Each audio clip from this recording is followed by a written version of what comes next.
Oh, what's going on? I'm Brian Noe. He's Jimmy Cook here on The Fan today. You know what's funny, Jimmy, is for some reason right before the music played, I had this sneaky feeling this was going to be the song. I wish my bets worked the same way.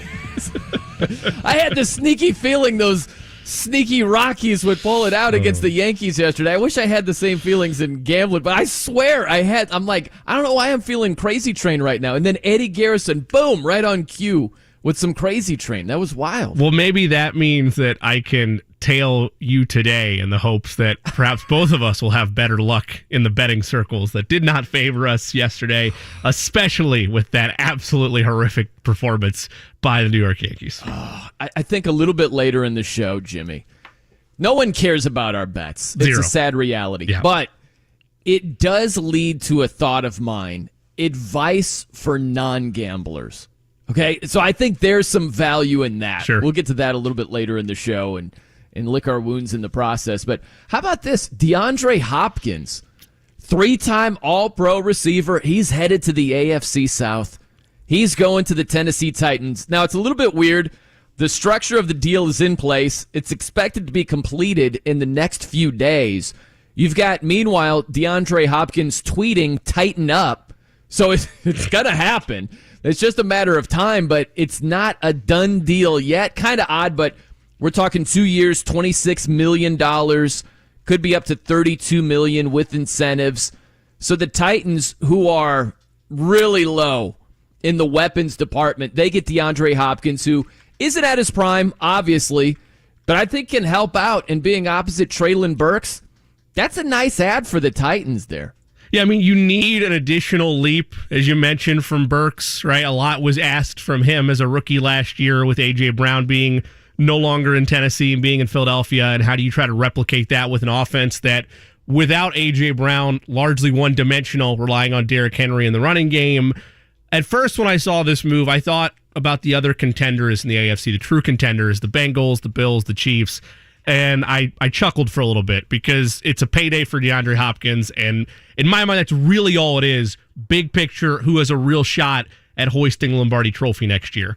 And then I started to sit back and really think about what the move means for the rest of the league, and more importantly, the rest of the AFC South. Mm-hmm. And it should worry Colts fans because it's another, even though he's not in his prime, top-tier wide receiver that your young, inexperienced cornerback room is going to have to deal with twice a year. So does it shock the league, like really have ripple effects to the hierarchy of where contenders are? No, but it makes the South a little bit more interesting, and in turn makes life a little bit harder for the Colts, particularly that secondary. Yeah, and I think it's lazy to compare DeAndre to prime DeAndre. Sure. And that's what happens a lot where, no, he's not going to be at his peak anymore, where he's, we're entering the 30-year-old stage here. So he's not going to be in prime form, but just compare him to other receivers. I would compare him, and all apologies to your IU Hoosiers over there, compare him to Nick Westbrook-Ikhine, who would be the starting receiver opposite Treylon Burks. That's an upgrade with DeAndre Hopkins, who last year in 9 games, 64 catches, over 700 yards, 3 touchdowns. That's pretty good for DeAndre Hopkins. Again, not prime, peak DeAndre, but 64 catches for over 700 yards in 9 games. That's better than Ikhine. Like, a lot better. So, yeah, facing him in the division a couple of times, it's not ideal for the Colts. But listen, as the Colts are just trying to find their sea legs and see if Anthony Richardson is the quarterback of the future, I'm not, like just going to bed crying my eyes out that DeAndre Hopkins is going to the Titans from a Colts perspective, but it's another weapon that you have to deal with now. I look at it from DeAndre Hopkins' standpoint of, if you really wanted to, again, a perfect world, if you really wanted to win and have your money, there weren't a ton of spots in this free agent cycle by the time he finally put pen to paper, right? Like most of the true contenders, $2 million, $4 million in cap space, could maybe get a little bit more creative with that by adjusting the books or having some more incentives in the contract. But outside of that, you were looking at teams that have money to spend for the wrong reasons because they're not at the level that you would like to be.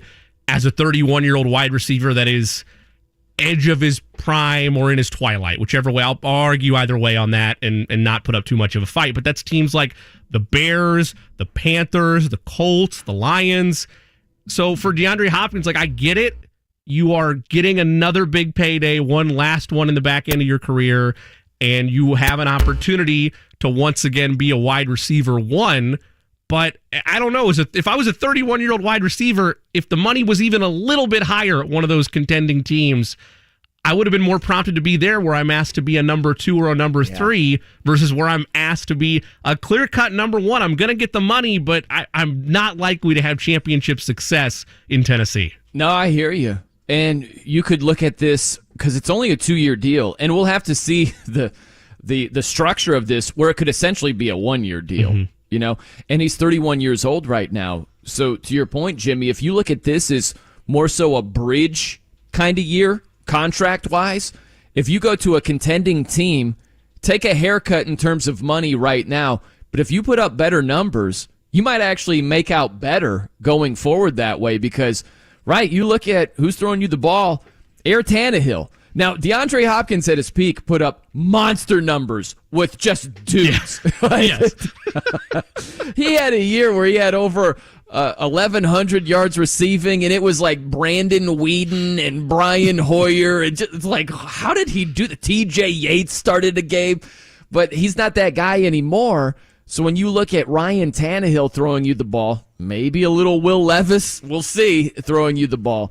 That's not one of the league leaders right there at all. I mean, you'd feel better about it, as you highlighted at the top, if he was in his mid to late 20s. Like, if this is a deal where, okay, you're overpaying a little bit for a wide receiver, but if he was in his mid to late 20s, he'd be demanding more money than this. He would be having, I don't want to say market reset money, but he would be having one of those, you know, stereotypical wide receivers always get overpaid type of contract versus this one, which, again, we're not going to have the terms yet, but the reports are anywhere from $15 million, potentially a 2-year deal, without the $15 million in the first year with incentives, depending on how everything gets worked out. But again, it's not the long play here for DeAndre is if he has a successful year this year and he gets paid, and then he has a decent year in year 2, assuming, again, it's a clear-cut 2-year deal, no like escape option for either side, then he's going to be, 33? Mm-hmm. And at that point, I guess you could still go to a contender, but you'd have to have shown yourself over this 2-year stint in Tennessee that you're still of value. And even then, as a 33-year-old wide receiver with his skill set, you're not getting that type of payday that you're getting here in Tennessee, which, again, isn't riches from a wide receiver standpoint, but it is way more than anybody else was going to pay him in today's current market for what he has on the table. Yeah, and that's the main reason he didn't go to the Patriots. Is that the Patriots didn't offer the same money. They didn't pony up. That's according to ESPN's Jeremy Fowler. And we remember this, right? Remember the mic'd up footage? This was Hard Knocks in season with the Arizona Cardinals last year, where D-Hop was talking to Bill Belichick. I love this exchange. Glad we only have to play you every 4 years, man. Love you, man. You too. You too. What a career you're having. Miss half the season, still going to lead the league in receiving. You know I do my job, man. Yeah. I'm trying to get better, man. Man, it's like, I love you. You too. You notice that DeAndre Hopkins threw out the I love you, and Belichick just said you too. You know, if you throw out the bro, I love you, and you just get a you too, I feel a little bit let down right there, right? It's the Han Solo treatment right there. It's beautiful. Beautiful work by the hoodie. But they're giving each other major props. Right. It seemed like, well, maybe he goes there. I think about the quarterbacks involved here. This is a nice get for Ryan Tannehill, who's trying to, I always talk about this in hockey, stave off elimination. He's trying to stave off Will the Thrill Levis, and getting DeAndre Hopkins helps out quite a bit. Meanwhile, Mac Jones, he's looking at his wide receivers to throw to, and he's like, wow, this is not exactly a who's who right here. They ended up paying larger than I would have expected, though, for a wide receiver, not of the same caliber of DeAndre Hopkins, but Juju Smith-Schuster is the one coming through that door for New England. Is that enough for Mac Jones? I mean, once again, it is a insert AFC offense here that is also relying on a solid, stable year from Devontae Parker, who, again, I feel like we've been asking for leaps and bounds for the better part of a decade to be a high-level weapon. And he's had peaks and valleys throughout his career. But, yeah, I mean, that's what you're looking at in New England, and it's strange to me, given the needs they still have this year. Who am I to question Bill Belichick? But why you wouldn't want to overpay for another weapon for this offense when you talk about somebody that maybe doesn't have a clear threat breathing down their neck, but has the fear of the axe, we're going to cut you or trade you. It's Mac Jones. I would want to continue to try to set him up for as much success as possible if Bill Belichick is still married to this idea of maybe Mac Jones is our guy. Or who knows? Maybe it's Bailey Zappi experience once again, right? We all loved that Monday night game. Wasn't that a fun time for everybody? Yeah, it was fun for a second, and then reality set in shortly after that. I saw a stat that was crazy about Juju Smith-Schuster, where it's one of these nerd stats, but there's value in it. So it's yards after catch. Like, it's obviously important, right? You're a receiver. How many yards do you pick up after the catch? So it's yards after catch over expected, right? So it's a little wordy. Sure. If you could pick up expected like 5 yards, but you actually do better than that, it's okay. You're going to be one of the league leaders. So Juju Smith-Schuster was actually 5th in that category last season, which was surprising to me. And look at who is around him. Again, yards after catch over expected last season. Jalen Waddle with the Dolphins, A.J. Brown with Philly, Jamar Chase, we know what he does with the Bengals after the catch, and Deebo Samuel. Juju Smith-Schuster was in that group. I was surprised to see that.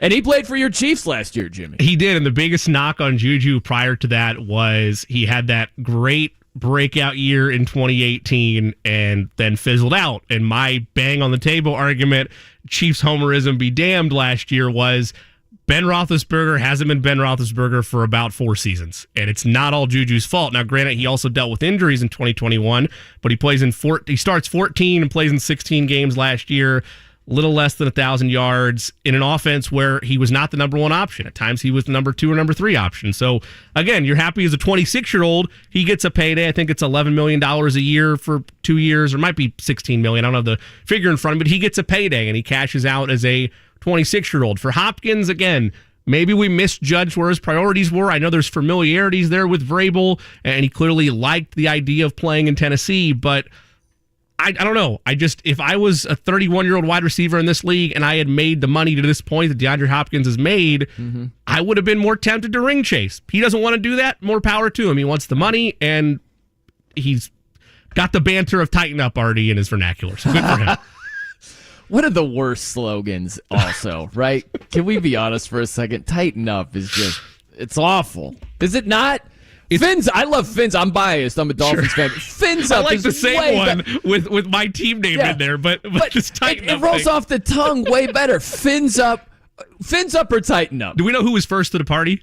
I don't care. I'm not sure. Okay, look, I'm not just pandering to you. For the audience here, yes, I like Fins up. I will give the nod there. I like Fins up over tighten up. Fins up is way better than tighten up. But why it's cringeworthy for either side, but particularly the tighten up, is because there was a marketing campaign where they sat in meetings for like 3+ hours to come up with that. That wasn't just, hey, Bill, what do you think? Tighten up. Yeah, I love it. Like, this was a whole focus group about this. That's what makes it worse for me. There was research. Yes. There was, I'm sure, test balloons, and they're like, this is it. Let's go with that. Print all kinds of stuff. Banners, T-shirts, towels, bumper stickers. Yes. And that's the new thing now.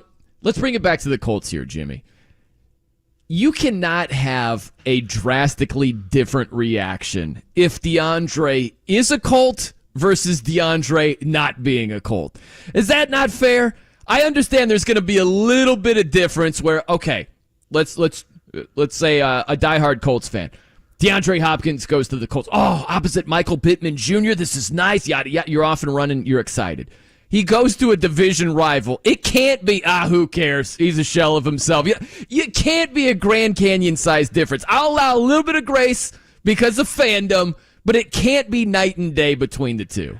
I appreciate you clarifying that, because at first I thought you were saying that if you had the Colts to win, let's just say 8 games this year, like as an unbiased party member, and now DeAndre Hopkins in Tennessee, and now you only have him winning 6 games. Like, you couldn't react that way. But you're talking about the fan base, which happens so often where you're like, oh, I'd love to have that guy. And then he goes to a rival. You're like, he's washed anyway. That's what you're talking about. Right. Yeah. No, I totally agree. You cannot be hypocritical about this. If you were a Colts fan that dreamed about the idea of having him come into town, it's not like, oh, well. I mean, by week 8, if he's playing bad, then you can say that and act like that's what you wanted the whole time. But today, the day after the signing was announced, oh, no, it's fine. He's trash anyway. No, you're lying to yourself. You're coping. I respect the ability to cope, but don't do that. No, yeah, exactly. We've got a deadline today as well.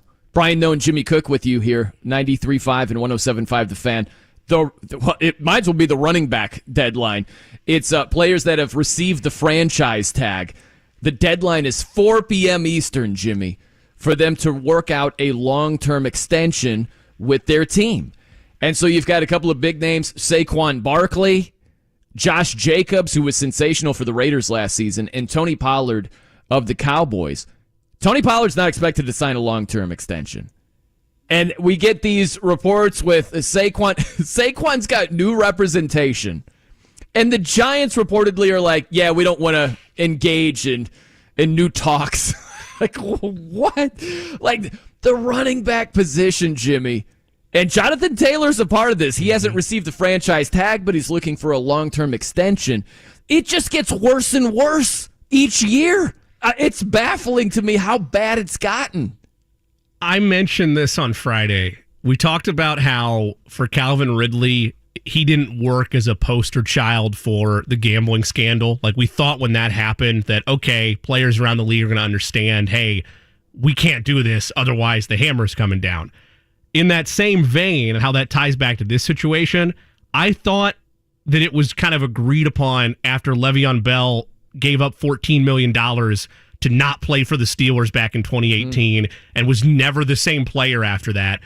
I thought that there was a consensus around the NFL that, I'm sorry, the NFL wins this round. You can't, there's no way to fight it as a player. Like, I am all for player empowerment and players being able to dictate terms to some extent of their careers. This is a losing battle that's never going away. And so while I appreciate the chess match that Saquon Barkley might be trying to put on here, the reports that he might not even report for week 1, teams know that, okay, we're not paying you then. We don't have to pay you $14 million, okay, or $10 million in this case.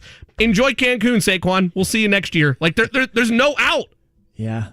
And this very well might be what, like, we warned people about this last week, and you're drawing the parallels too, as you should, which is, this is a very real reality, depending on the type of year Jonathan Taylor has, and whether or not an extension is done beforehand, before we get to next year, where that's where a tag could come into play, and then the same drama could potentially play out here in Indianapolis. It's not good for either side. It's a miserable experience. New York is the party that's enjoying that right now, as is Las Vegas and I guess Dallas as well. It's just gotten so bad for the running back market. And you brought up a great name, Le'Veon Bell. Imagine if Le'Veon Bell, who sat out an entire season when he was with the Steelers, imagine if that worked out for Le'Veon. It did not. Like, imagine if the Steelers significantly missed him like crazy, and they crumbled to a then 4-12 record. You remember back in the day when Emmitt Smith, he sat out the first 2 games, and they lost both of those games.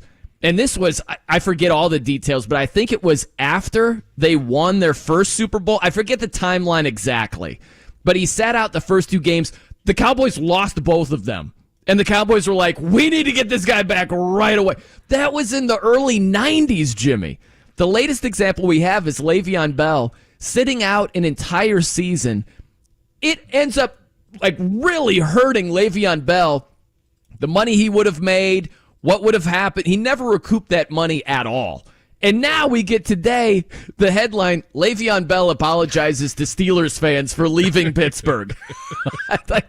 So you're right. If Saquon, and the rumors have been out there that he might sit out week 1 against the Cowboys, and these teams just shrug their shoulders like, okay, all right. Like, they don't even take it as a real threat. These running backs have no leverage. I hate it, but that's the reality. I will say, the difference between Bell and at the time why I admired at least what he tried to do, but at some point, by the time he got to there were certain deadlines that he had to hit as the season wore on where the penalty wouldn't have been as severe. At some point, it was like, man, you got to just take your money. There's not going to change anything. I appreciate what you're fighting for here.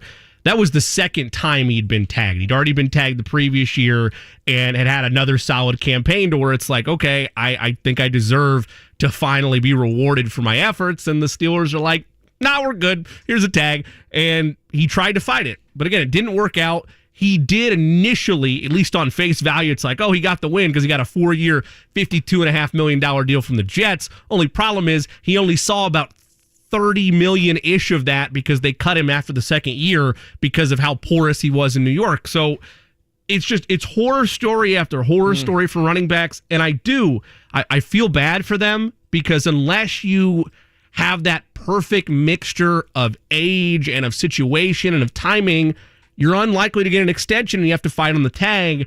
That is what, again, no one knows, but that's what I'm hoping for with Jonathan Taylor, at least for his sake, because he is at a sweet spot age, even though he has all those extra miles from Wisconsin. He's at a nice age in his career where a 3 or 4 year extension doesn't really make you have full regret as long as you're not overpaying to appease an agent or to appease the player himself. Yeah, and look at the season Saquon is coming off of. He's 26 years old, Jimmy. He had a career-high 1,312 rushing yards. He had 1,650 yards from scrimmage and 10 touchdowns, all on the ground. That's a great season. Yeah. The Giants had one of the more surprising seasons all of last year.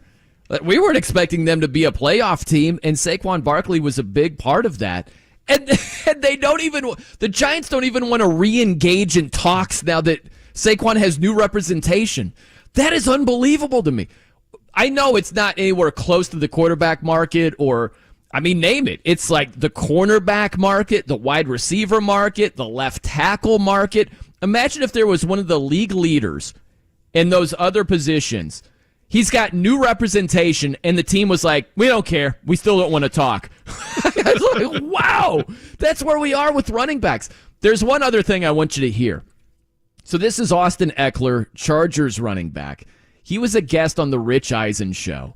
Now listen to the case he makes about himself and other running backs who are putting up numbers compared to backup wide receivers and how the money doesn't quite shake out in a way that makes sense to him. It comes down to comparing, right? Let's see what the real value add to a team is.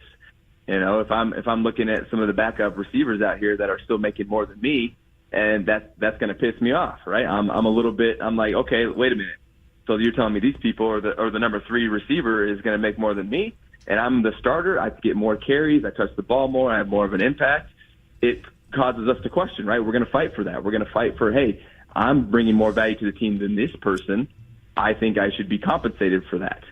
He's right.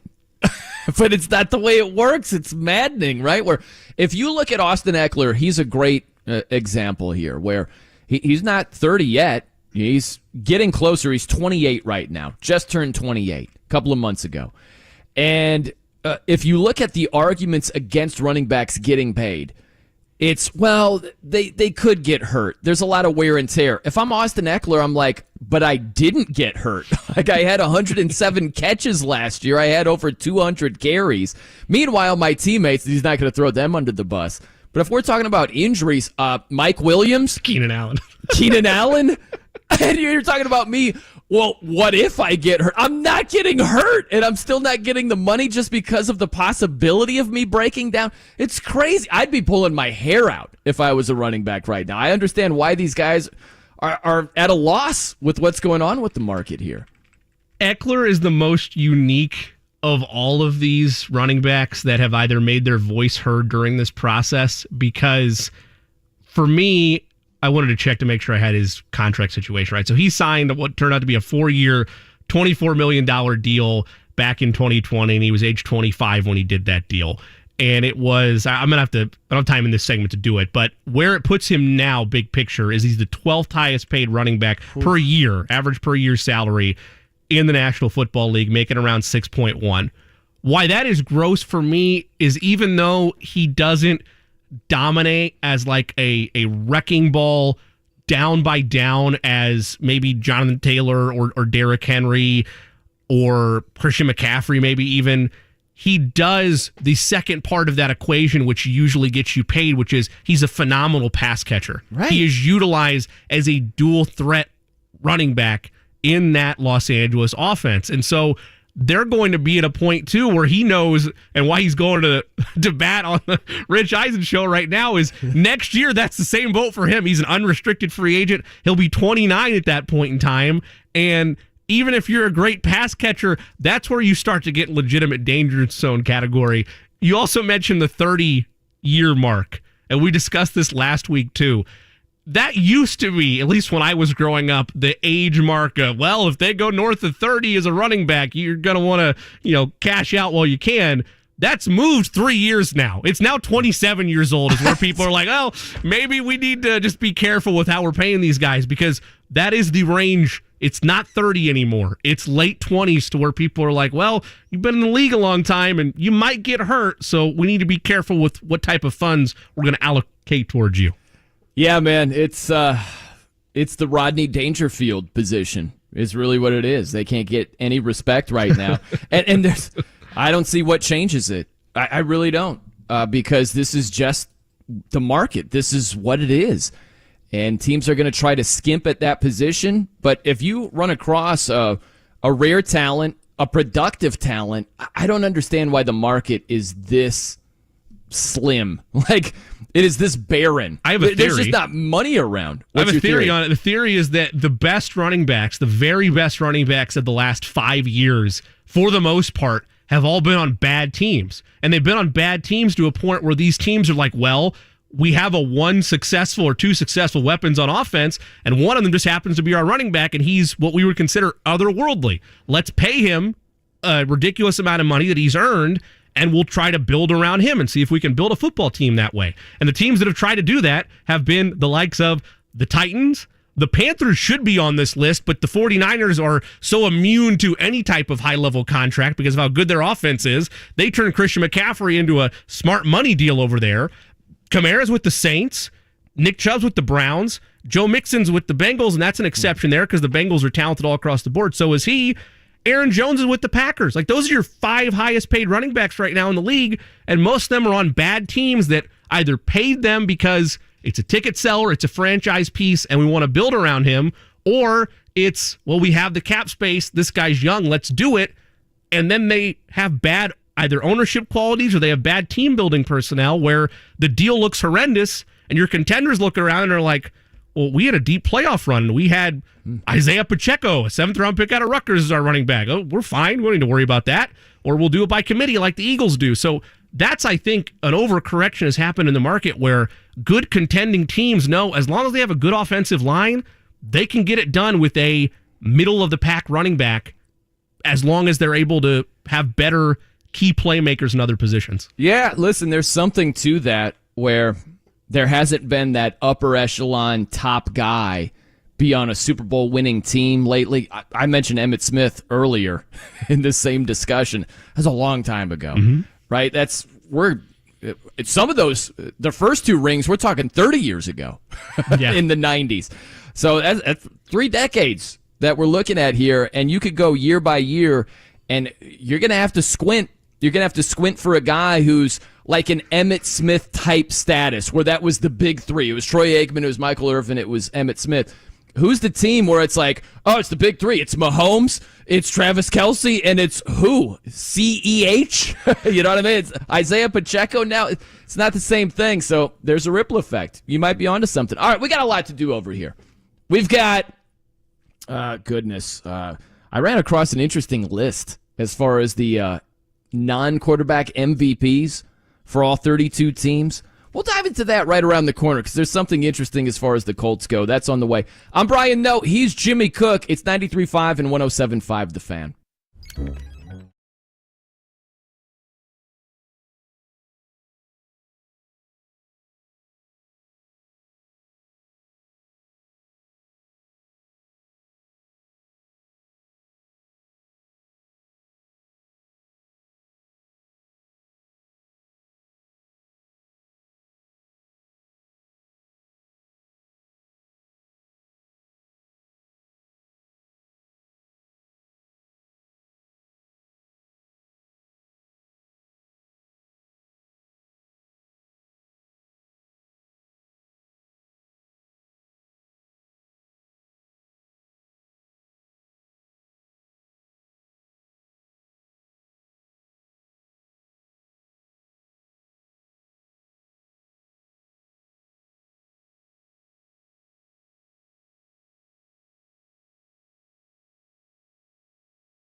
5, The Fan. I'm Brian No. He's Jimmy Cook here on The Fan. Man, our guy Eddie Garrison back with us.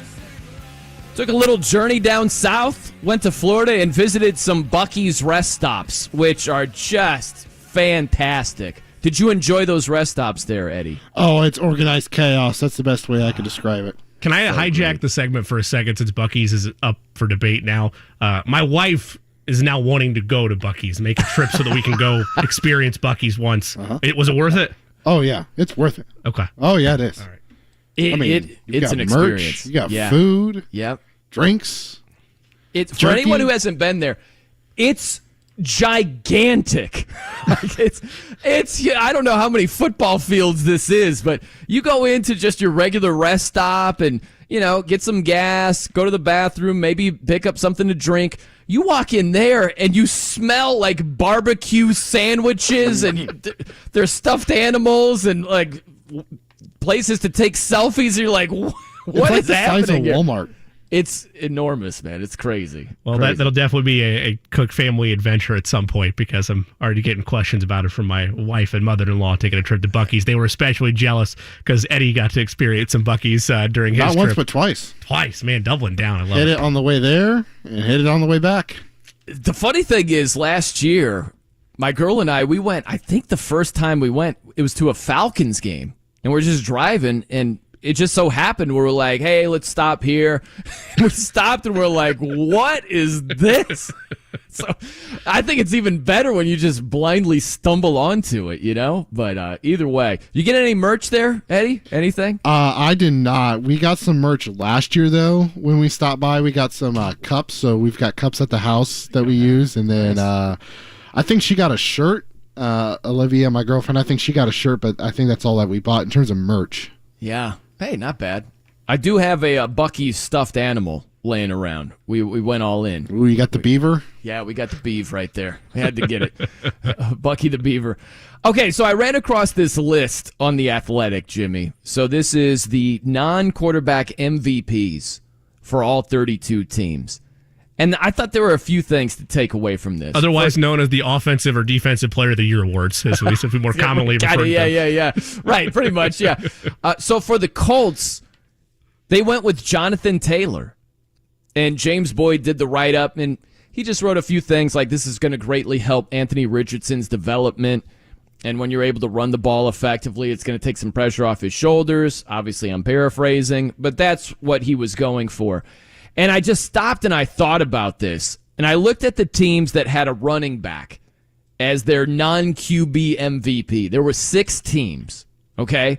Now you tell me if you agree with any of this stuff or whatever your takeaway is. Bijan Robinson with the Falcons, James Conner with the Cardinals, obviously Jonathan Taylor, previously mentioned, Travis Etienne with the Jags, Ramondre Stevenson for the Patriots, and then Christian McCaffrey with the 49ers. So my first takeaway is you might be able to make a counter argument with like Travis Etienne. Maybe you go with Christian Kirk, Evan Ingram. There's an argument to be made there. But if I'm looking at the Colts specifically, I'm like, I want the non-quarterback MVP to be a wide receiver if there's a rookie quarterback in place, which there is. And it's no slight to Jonathan Taylor, obviously, but if you compare it to a team like Seattle who has DK Metcalf, look at Seattle's weapons.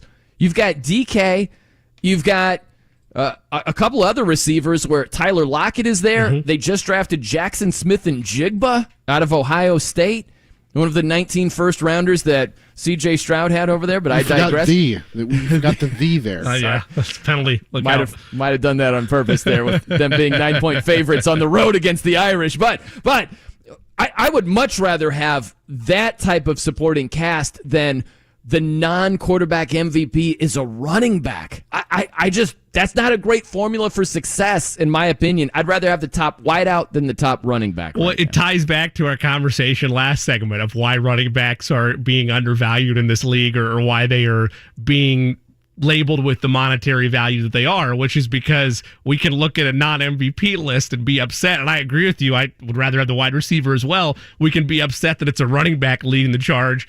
and not a wide receiver. That's how far things have fallen for running backs in this league.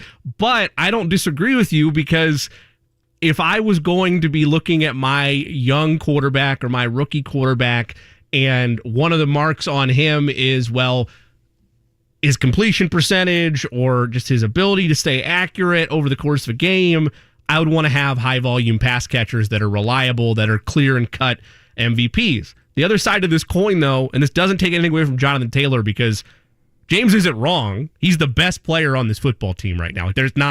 Michael Pittman Jr. has not done enough over the course of his career to prove to me or even lead me to buy into the idea he's going to be the best player on this team in 2023. But again, not a shot at Jonathan Taylor. It speaks more volumes to, we don't know enough about this wide receiver room because of how bad the quarterback play has been the last 4 or 5 years.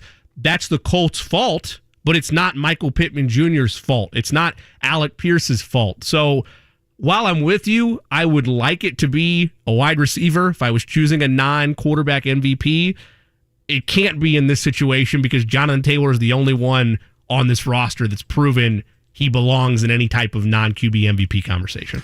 Yeah, man, there's so much there because you could go back and forth a couple of different ways. I hear you that Michael Pittman Jr.'s numbers are going to be better with a better quarterback. Like, that's just obvious. But we also started the show talking about DeAndre Hopkins, and he's putting up monster numbers with dudes that aren't even close to as good as even Matt Ryan last year. It sounds crazy to say that, but it's true. As bad as Matt Ryan was, I'd take him over Brandon Whedon. I'd take him over TJ Yates. You know, DeAndre Hopkins had 11 touchdown catches in a season with those guys throwing him the football. So while I do hear you that a better quarterback would help Pittman Jr.'s numbers, he's shown that he's not like DeAndre Hopkins type special. We know that. There's layers to it, right? And it's the old, is he really a wide receiver number one, or is he a number one because he's top of the depth chart, right? There's a clear difference between that. And yeah, it's a great point.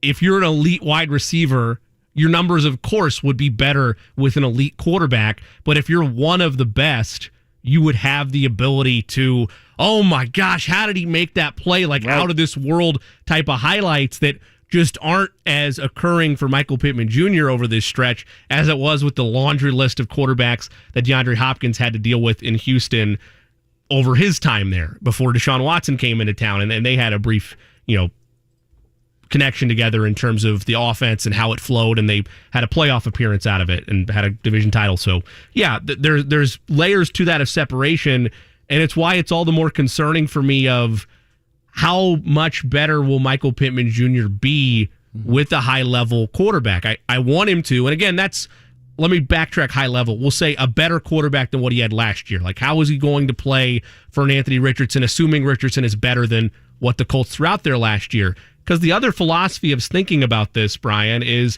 the Packers' philosophy of things, which is Devontae Adams they finally had as an elite wide receiver, but they didn't spend all of their time trying to find top-of-the-line, must-have wideouts year over year over year because they felt like Aaron Rodgers is good enough to elevate the wide receiving room to new heights. And look at what happened last year, where his numbers plummeted off of 2 straight MVP seasons. And then his touchdown numbers dropped, like his interception numbers were rising. And, I mean, that had a lot to do with the young guns around him, completely inexperienced. But I also think, going back to the list, if you look at a team like the Cowboys, their non-MVP, non-quarterback MVP, I should say, is Micah Parsons, which makes a lot of sense. The guy is just a wrecking ball defensively. But think about who Dak has to throw to. You've got CeeDee Lamb. It's pretty good. You got Brandon Cooks. It's pretty good. You've got a good a couple of weapons there. And so that's what I think about when you bring it back to the Colts.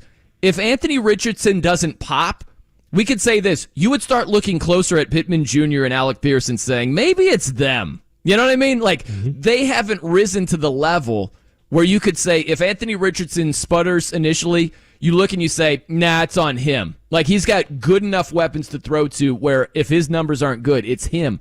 You don't have that with the Colts right now when you compare it to other, like, wide receiver duos or trios if you involve the tight end. That's not where the Colts are right now.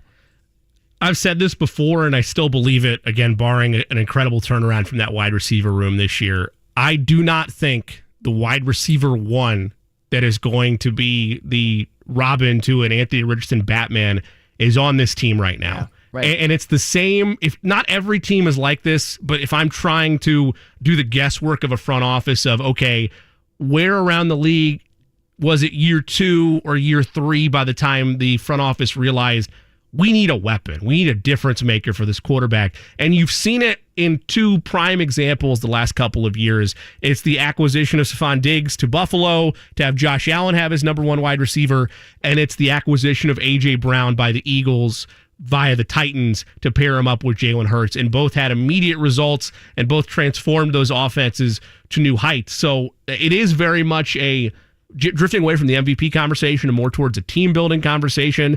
It is very much an audition year for Michael Pittman Jr., not just because it's a contract year for him and maybe they would still want to retain him, but if he wants to be a wide receiver 1 in this league, if that's truly how he views himself, this is your dance floor to operate under. Failure underneath this stretch with Anthony Richardson, if he's able to show you he has the goods and Pittman Jr. doesn't rise to the occasion, he's either going to have to be comfortable with a wide receiver 2 role or he's going to have a home elsewhere in a couple seasons. Yeah. Okay, coming up next, Jimmy, a little advice for the non-gamblers out there. How big of a percentage of the audience do you think are non-gamblers right now? What's your best ballpark guess? 20. 20. I don't know. I'm always bad with these. Because I'm always terrible with this, but I feel like here's my sample size with 20. I can't find 4 or 5. Like if I'm at a sports bar and I'm talking people up, usually they have bets. So that's a small sample size being in a sport. But usually there's action on play on an NFL Sunday, on Wimbledon. Yeah. So I don't know. What do you think? I don't know. I really don't. I'm not sure. I'd feel uncomfortable 30%? saying half. I feel like there's no way it's half. There are a lot of people who gamble. Who listen to sports radio. There are some that don't. And so I've got a little advice. You might sign off on this around the corner for the non-gamblers out there. We'll have some fun. Stick with us. I'm Brian Noe. He's Jimmy Cook. It's 93.5 and 107.5 The Fan.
5, The Fan. I'm Brian Noe. He's Jimmy Cook here on The Fan. So, Jimmy, oh my gosh. I'm not a Yankees fan, but I was for a day yesterday. I like to say my July 16th Yankees. You know, it was just for the day. I was betting on them. And they were playing the Rockies, and they crashed and burned. It was cruel and unusual punishment for anybody who had money on the Yankees yesterday. And so one of my friends, this guy named Josh Albrecht. I really thought you were going to name drop me. I was like, oh, that's great. Well done on you. Well, there's this so-called friend, this supposed friend. I tweeted something where I'm like, man, that game was just cruel punishment. And his response was, seems to be your trend. All right, let me explain something for the non-gamblers out there. This is the worst possible comment you can make. I really think it's the equivalent of if your girl says, hey, do you think I've gained some weight? And you say, yeah, you look like a house right now. I really think it's the equivalent of that because you're saying you stink at picking games. And it's not just that you lost. Your emotions were toyed with. And we can go the Cliff's Notes version of this Yankees game. After all of this, you lose? The money you thought you had is just yanked away from you. And a supposed friend says, seems to be your trend. You're an awful human being if you post something like that. I'm just going to cut to the chase. That's what it is. Man, I hate to call out another person in this room, but that feels like the type of comment Eddie Garrison would throw my way if I was struggling. Am I wrong on that, good sir? That feels like the kind of thing I think you're a little wrong. I wouldn't go that You wouldn't far. zing me like that? I would not That's out go of character? that Okay, far. my bad. I'm sorry. I withdraw the comment. You just have to, just so we're all on the same page. Very brief recap of this Yankees game. Okay, you might not care about the Yankees. Maybe you care about gambling, but you care about a story. Okay? Picture Jimmy and I twisting and turning with the July 16th Yankees yesterday. Okay? So this emotional roller coaster. Keep this in mind as it plays out, and then a supposed friend zings you at the end of it. The Yankees, they can't score to save their lives. Their offense, Jimmy, goodness. This is not breaking news. They've been rough this season. Awful. They scratched together 3 runs. They're up 3-1. And it's a game that Garrett Cole is pitching. And so you're like, all right, we're looking good. It's the 8th inning. They're up 2-1. The Yankees hit the Rockies hit a grand slam. A grand slam. So you're down 5-3. You're like, oh, gosh, it just got yanked away. Thanks, Tommy Canley. I know nobody cares, but yeah, thanks. 9th inning. Yankees score a run. Yankees, I believe, had the bases loaded, Jimmy. Yep. Sack fly gets the game tied. The runner at second tries to go to third. He gets thrown out to end the inning. So they're like, well, okay, not ideal, but they scored. They tied it up. We're still alive. Rockies don't score. We go to the 10th. Same thing. The inning starts off. The runner on second gets thrown out at third immediately to start off the inning. Like 2 straight innings getting thrown out at third base. Tough luck for my guy Peraza. They hit into a double play. Yanks didn't score in the top of the 10th. We're in bad shape, Jimmy. Regular season, runner starts at second. Good night. We're not looking good at all. The Rockies don't score. We got new life, Jimmy. We're back in this thing. Let's go. Yankees score. They score again. They're up 7-5. We might pull this thing out. Nope. Immediately, the Rockies hit a 2-run homer and then go on to hit a solo shot to win the game. And I haven't heard the play-by-play call. Maybe you have, Jimmy. Yes. Yes, I have. Have I? And by the way, Yes. a couple things. I don't know if you have this or if we're playing this or not. But a couple things. Again, this is stuff nobody cares about. But like, I've always enjoyed John Flaherty. Never knew that he had play-by-play chops within him, and clearly he didn't, as you'll hear in this clip if we actually have it. And if not, then we'll spare you it. But anyway, Ryan Ruocco wasn't there. Mike Kay wasn't there. John Flaherty, usually a color analyst, usually a studio analyst, is in the play-by-play chair. The first home run that Brian's talking about that tied this game up was, or do you have it? Do you want to play it, or I don't have it. Okay, so the Yankee call, popped up is the phrase that is said on a 430 shot to dead center or whatever it is out at Coors Field. Popped up was and it was silent until he realizes, it's not popped up. And Oh, it's not. shoot. It's Yeah. gone. Yeah. And then on the game-winning home run. Do you have this one, Brian? No, I don't have either of them. Do you have it?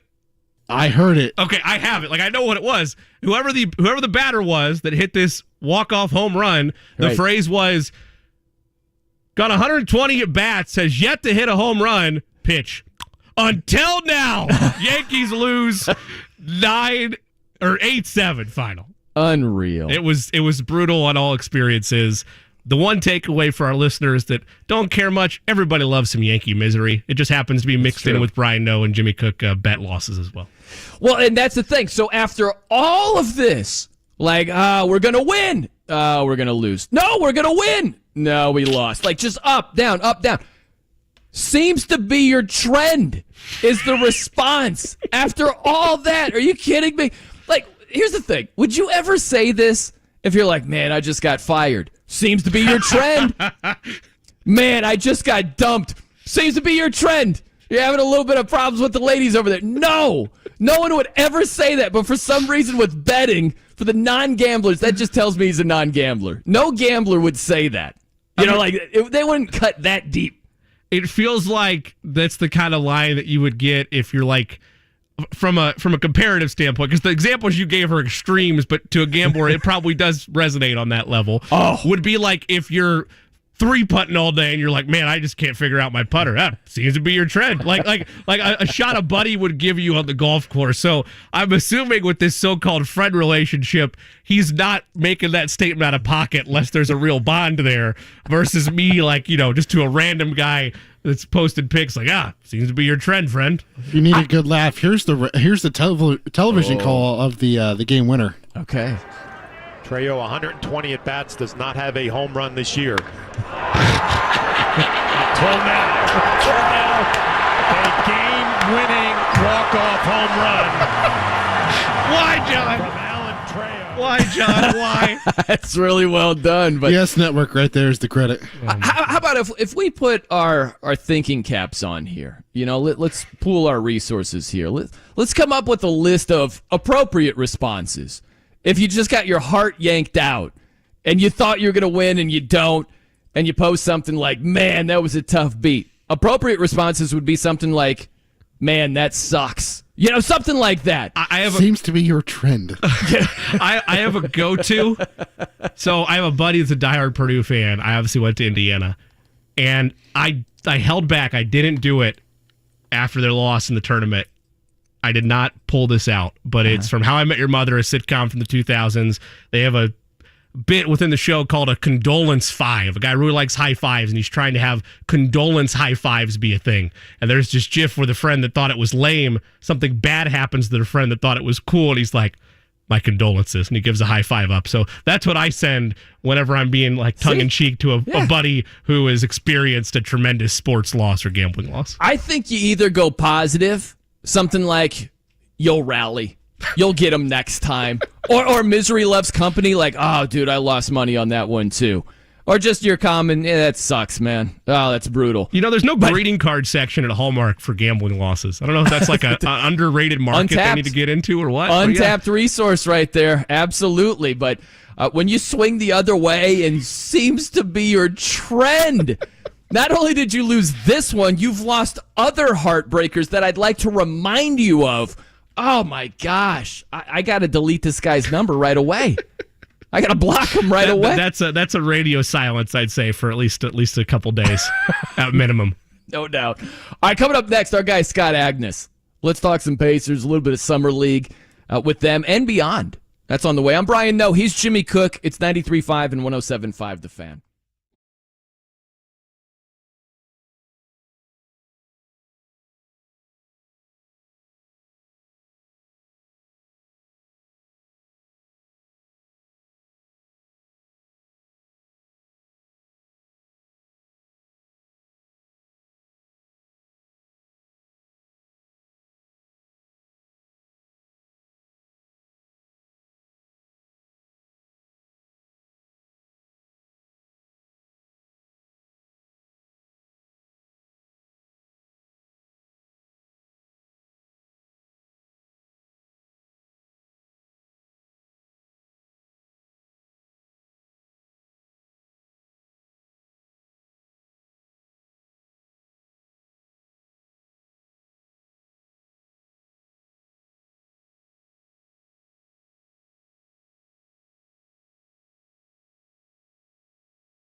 The Fan.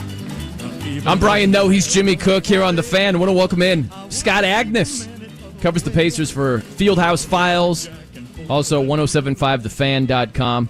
Obviously, we'll talk some Pacers, some Summer League, all that good stuff. But Eddie Garrison playing some Elvis right there. Scott, have you seen the movie? Are you an Elvis fan at all? I have not. I was not aware there was a movie. And no, not my genre as much. How about you? I have seen it. Jimmy, have you seen that movie? Not seen the movie, but I do like some Elvis classics. Jailhouse Rock, Hound Dog, yeah. Not totally a spoiler over here, but Tom Hanks' accent in that movie is annoying as hell. Oh, it's so annoying. And it might be perfect. It might be exactly who Elvis's manager was. I have no idea, but featuring Tom Hanks too much for my money. What is in your musical wheelhouse there, Scott? For me, I'm big into summer country concerts, so I'm looking forward to that now, hopefully with the entering off-season mode a little bit. So, your Luke Combs, Morgan Wallen, anything like that, Luke Bryan, that's more up my street. He's a Swiftie too, by the way, Brian. Really? Can't forget about that one. Nice. What is, I got to go down this road for a second. What's the crazy, because I'm a heavy metal fan. So there's crazy stuff that happens at metal concerts all the time. What's the craziest thing fit for the airwaves that you've seen at one of these country like shows? Nothing too reckless. Honestly, it's probably something that's just, you're in the parking lot up there at Ruoff Home Mortgage Center, and it had just been raining before, so it's muddy, and people are in boots, and a couple of wipeouts is probably the most that I can think of right there. That's you feel bad for them because how miserable is that? But yeah, those are my favorite. The sad thing though is most of the concerts are in the fall, so we're already halfway through what most people consider summer, and there's really only been like one. I got to tell you a quick story here, real fast, Scott and Jimmy. So I was at a metal show in Nashville one time, and it was Slayer. It was one of the bands in concert, but there was a guy in a wheelchair who was crowd surfing in his wheelchair. They're just passing him, and the song ended, and Tom Araya, he's the bassist and the singer, and he goes, "Did you guys see that? We just witnessed a miracle right here." Like, that was the craziest thing I've seen in concert. Love that. And it's fit for the airwaves, too. Imagine that at a metal show. Yeah, no kidding. Yeah. Okay, how about if you turn your attention to Summer League, Pacers, Jarris Walker. I don't know if I can go from, crowd surfing in a wheelchair to Jarris Walker, but I just did. What were your takeaways with Jarris at Summer League there, Scott? Yeah, that's a difficult segue to make, I think, right there. But I think you pulled it off. But for one, I think Walker showed more of his ball handling skills. I think what we knew and what they had talked about so much, Brian, was how much he could guard, his versatility. That's the buzzword I think I've written about 100 times this summer. His versatility defensively. His ability to switch off onto guards and pick and roll, and how important that is with the way the game is played. But for me to see him handle the ball more, that was the one thing that surprised me as much, especially in Game 3, once you had the key top 3 players sit out after the couple games. Then they even had, were calling plays and setting up for him to run the pick and roll as the initiator, not the guy rolling and setting the screen. His shot, as we all know, needs to improve a little bit. I like, though, what we saw from him for the most part with those key guys.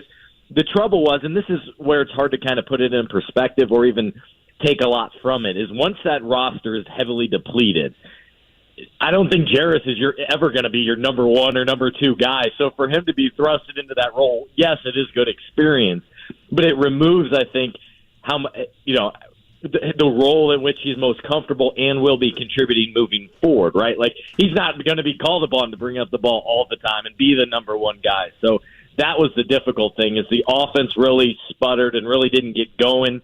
They failed to score a ton over the final 3 games.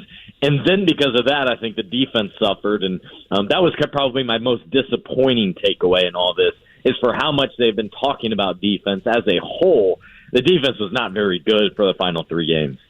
Scott, I think for a lot of us, the baseline for things like Summer League, like training camp, like the preseason, is clean bill of health for everybody, and that's a win in itself. That's kind of an accepted one for those that cover it and for a lot of front office members as well. But for you that were out there for quite some time for Summer League, where are your kind of lines in the sands for, was it a successful Summer League for this rookie class? And as you evaluate and look back on the 10-day stretch, was it that for this group? Yeah, so I think you're right, first of all, just having the clean bill of health, nothing crazy, nothing bad happened. I mean, because I remember the first night, and what did we see? We saw multiple injuries. Scoot Henderson, wiped out for the rest of the Summer League and precautionary. Amen Thompson wiped out the first game of Summer League. So the Pacers did not have that. That was a positive. I thought overall Jarris Walker was solid. I would have liked to see more from Ben Shepherd. The thing is, though, I think this reaction kind of fits who he is. He's not a flashy, not a showy, not a player that's going to steal the attention. I think he's a guy that's just solid. I even talked to him after the second game, and I was like, I take this as a compliment, but I think offensively you were invisible. But when you needed to make shots, it counted, right? Like he had 1 point in the first game, but in the second game they asked more of him, and he got more comfortable, and they changed up what they were doing offensively, and I think he knocked down 4 threes. And I think that, and being a reliable defensive player, is exactly who he is.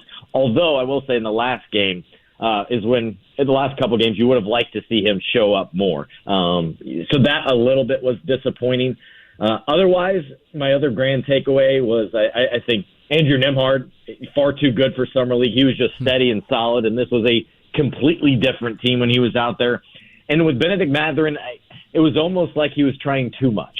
He had some disappointing moments when in Summer League he would go 1-on-3, and I was sitting back and I was like, look, this isn't working here. It's not going to work at the next level against far better talent. I would have liked to see him get teammates more involved in passing and much of a storyline like the coaches had been talking about during minicamp before they got out there. And I thought he got better about that in the second game. But in that first game, that was tough to watch. I think he piled up like 4 turnovers in the first half. Do you think that's a good sign or a bad sign going forward where, like you said, maybe he thinks of it like, okay, I'm not going to be doing that when the regular season rolls around? Or is this just a sign of things to come? Do you think it's good or bad? I think it's more so bad because I think he would benefit from that experience of seeing those reps go through and getting the payoff. And meaning, he'd attack, he'd set teammates up, and they would knock down shots and be like, all right, we can do this. Because on the other side of that, what we need to see is his expanded game. This being part of it. The other is not being afraid to knock down mid-range jumpers, having a more consistent outside shot. What we didn't need to see is, I think, what exactly we saw, and that was him attacking and trying to take on more guys. We know he can do that. He did a great job last year of getting to the free throw line for like 6 and 7 attempts per game as a rookie.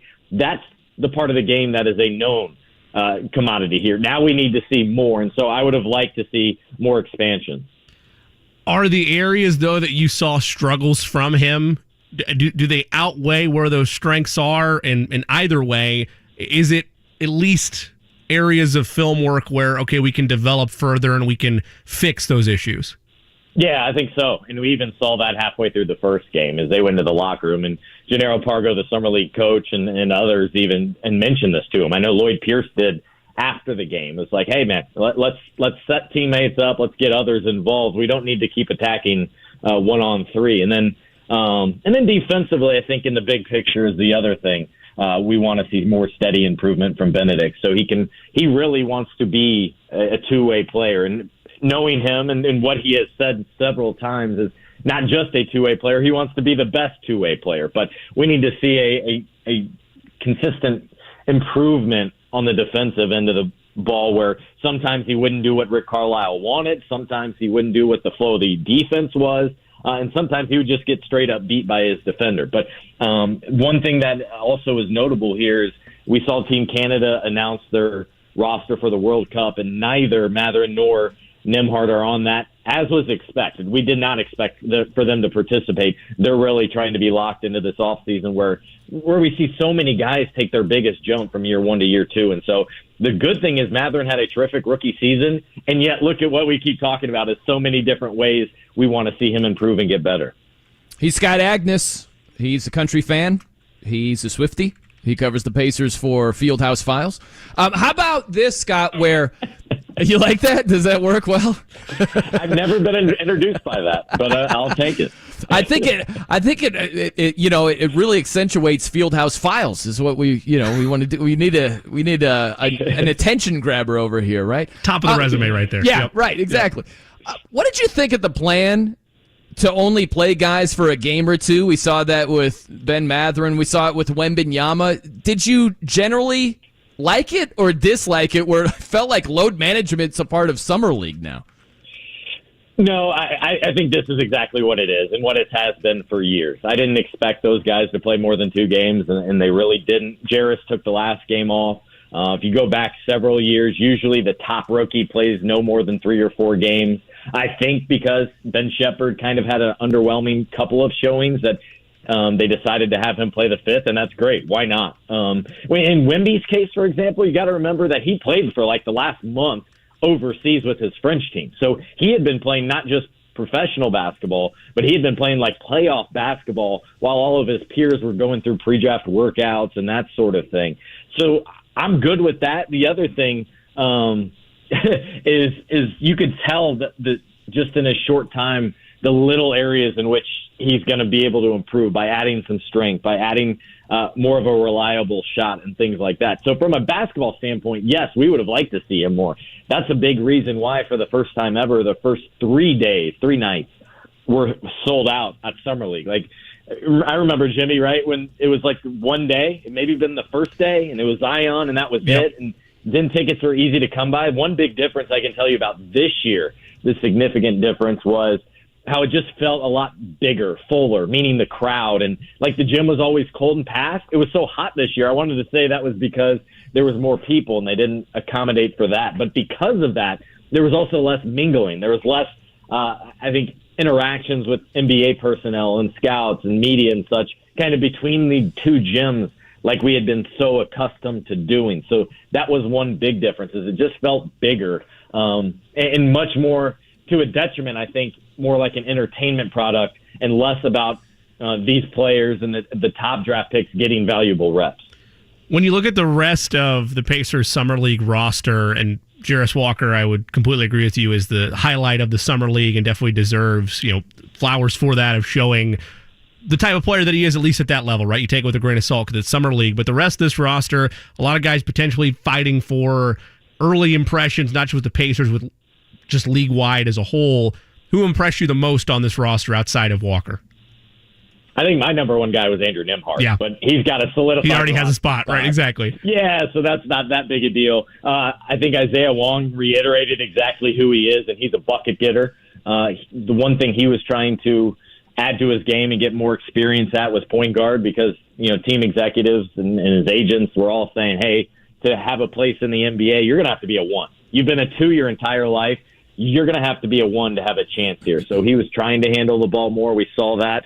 But at the final result, he was the guy that was always looking for a bucket, much like Benedict Mathurin, and attacking, because that's exactly who he is.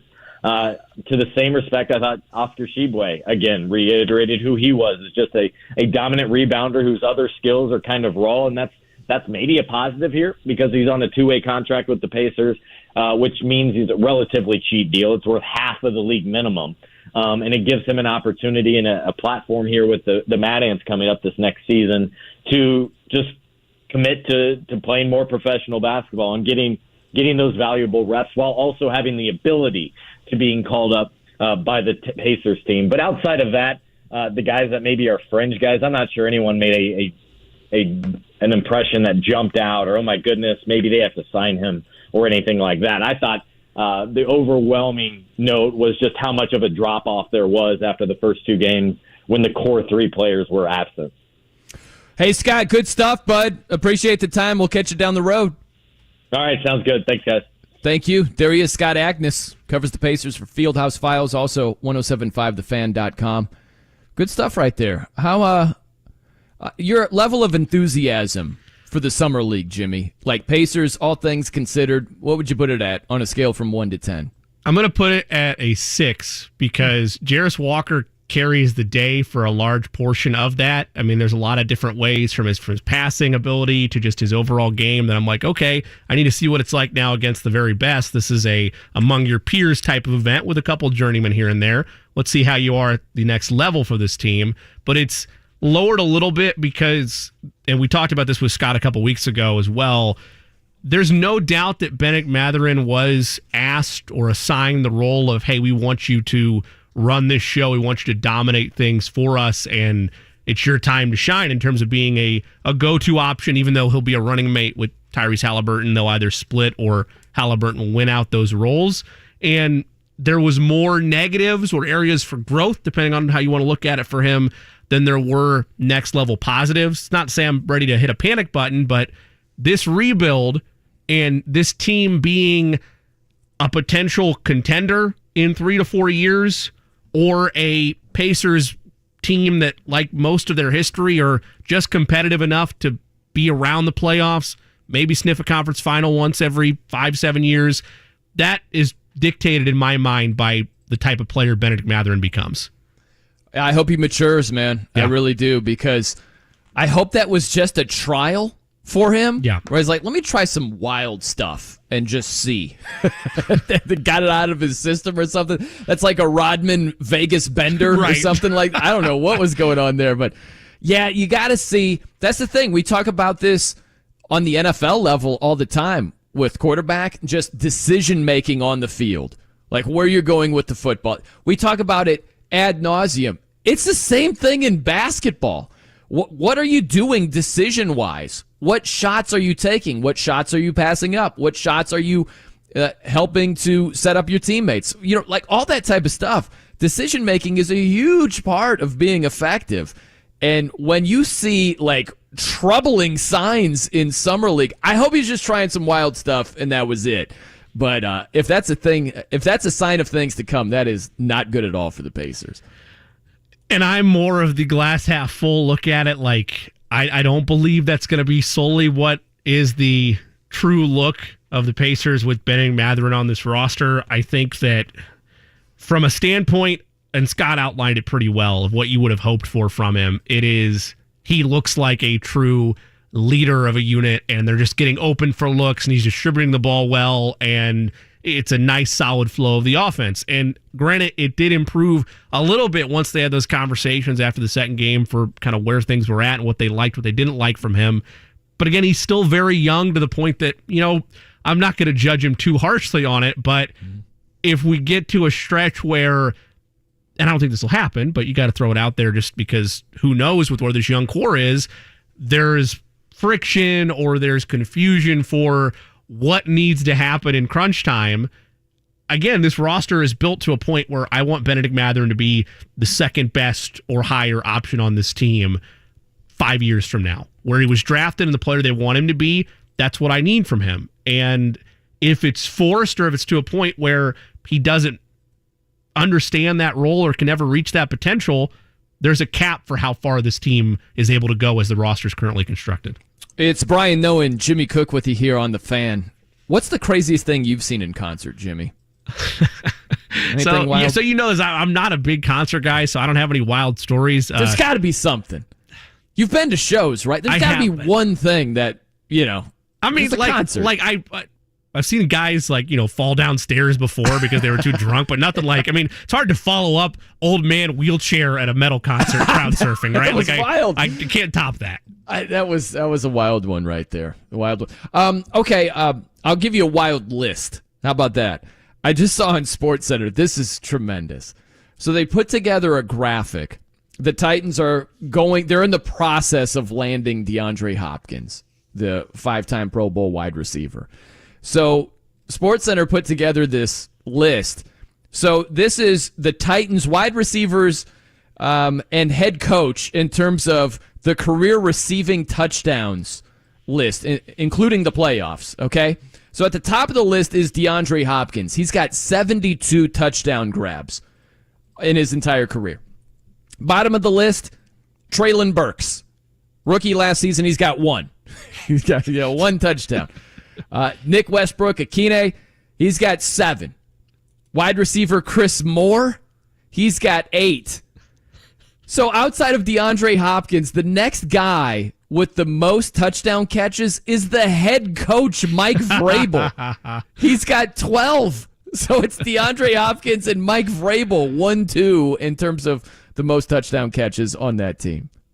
Again, I'm happy DeAndre Hopkins got a payday out of this. But this is a perfect storm scenario where maybe DeAndre Hopkins didn't need the Titans. The Titans absolutely needed DeAndre Hopkins. And is he worth that money? Like, yeah, I'm willing to convince myself, and I don't think it's a big leap to do so, if some of the top teams in the conference had that kind of cap space to compete with that, maybe they would break the bank and splurge on it, depending on where the rest of their projections were allocated for the coming seasons. Like, I think Buffalo might have taken a swing at that, but they didn't have the cap space to do it. Kansas City might have done it. Nobody of that list had the cap space to match it. So it's jarring because they didn't have anybody. Like, that's why people were out of their mind when they saw A.J. Brown leave last year, because it's like, you were a 1 seed the year before. You were weakest 1 seed maybe in my living memory, but one of the weakest 1 seeds of all time. And you trade away one of your best offensive weapons with a quarterback who is a tier below Kirk Cousins or maybe there. Like, it didn't make any sense from a Titan standpoint when they did it, and now they're having to overcorrect. A lot of people on Twitter are like, oh, why didn't you just pay A.J. Brown? I mean, it's not a bad point, even though Brown would have had more money over more years, but that's a scramble mode situation where they realize this isn't like Vrabel fighting for his job, I don't think, but it's with where this quarterback room is right now, you need an experienced, reliable weapon if you want any chance of a division they feel like could still be theirs because they fumbled the bag down the stretch last year. Well, that's the thing is... That's what they're telling themselves anyway. Jacksonville's the better team. Like, I think it's clear that they're the front runners, but Tennessee feels like they're not that far apart. We're going to get to those Jags in a second here, Jimbo. But that's the thing is, if you look at the Titans getting DeAndre Hopkins, I liken it to getting food at the airport. You know what I mean? Like, if you're hungry, it's just you shrug your shoulders and it's just going to cost more. Yep. You know what I mean? Like, with the Titans, they don't have many weapons. So if it costs more to get DeAndre Hopkins, I think that's what they have to do because you can still compete in this division. I don't care what anybody says. I know it was a horrible second half of the season for the Titans, but when you stop and look at the end of the season, they were in a win-and-you're-in scenario. It's a close game on the road in Jacksonville, and you've got Joshua Dobbs as the starting quarterback. He's been there for 2 weeks, and it was a 50-50 game. You're right there. So I think the Titans can compete. And then when you look at it, it's not just Ryan Tannehill. What if Will Levis plays a little bit this season? It's possible he does. We talked about this with C.J. Stroud. You know, it's like a baby. You want to give them everything. It's like, all right, here's your blankie, here's your binky, here's the little spinny thing that might entertain you above your head. You know, you want to get them everything possible where they can be as successful as possible. So for any young quarterback, you want to surround him with as much talent as possible. So whether Will Levis plays or not this season, it's at least a possibility. And if you've got DeAndre Hopkins on the field instead of Westbrook Akine, that's what you got to do. And if it costs more than normal, you shrug your shoulders and say, okay, Dasani's $450 here at the airport. I could get a case for this, but whatever. I'm thirsty. Like, I think that's where the Titans are. Do you think I think the answer is money. I think you do too. But what's the percentage here of money versus the relationship with Vrabel for why he chose Tennessee in your mind? Right. I think it's because if it's just money, then there's a reason to maybe be frustrated if you're a Colts fan. Because all the reasons you just outlined is why, even though we joked about it at Carb Day in May, when the news came out that he was getting released and teams were going to have to, pony up, they wanted to acquire him. It was why I was like, why not? Why not spend money to try to get him here? Yeah. If the relationship was what ultimately won the day on top of the money, like the cherry on top of that, he had no shot. But if it was just a money standpoint, Colts had the cap space to try to battle that. That's where you start to wonder, to your Will Levis point, I wouldn't have been mad to have another wide receiver, a very veteran, experienced wide receiver to help along with Anthony Richardson. Sure. I don't know the answer to that question. I think it had something to do with it. Mike Vrabel was the defensive coordinator with the Houston Texans when DeAndre had one of his special seasons. He was actually 2 of his 5 Pro Bowl seasons. Mike Vrabel was there on the coaching staff.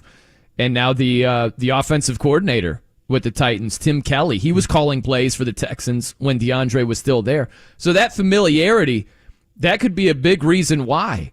Like, I was doing a show yesterday with Kerry Rhodes, who's a former NFL safety, and he said he thought that the relationship with those guys was even more, it was bigger than the money. So maybe, and it's not like the Patriots, whatever their offer was, it wasn't $1.95. You know what I mean? And he's talking about he loves Bill Belichick. So yeah, but they tried to do what you can't do. To borrow your analogy, they tried to haggle at the airport. So we're not doing that. No, yeah, I'm sorry. Yeah. It's $8.50 for that one Pizza Hut slice of pizza. We're not taking $6.45. $8.50. I'm sorry. It shouldn't be more than $4. It's like, well, then you're not going to get this slice of pizza. Sorry. Yeah. Keep on walking. Yeah. All right, coming up next, Jimmy, we got to get to this. There is an NFL team that I think is getting too much love. Negative, no. Right around the corner. Or reality, no. You be the judge of that. I'm Brian, no. He's Jimmy Cook. It's 93.5 and 107.5 The Fan.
The Fan.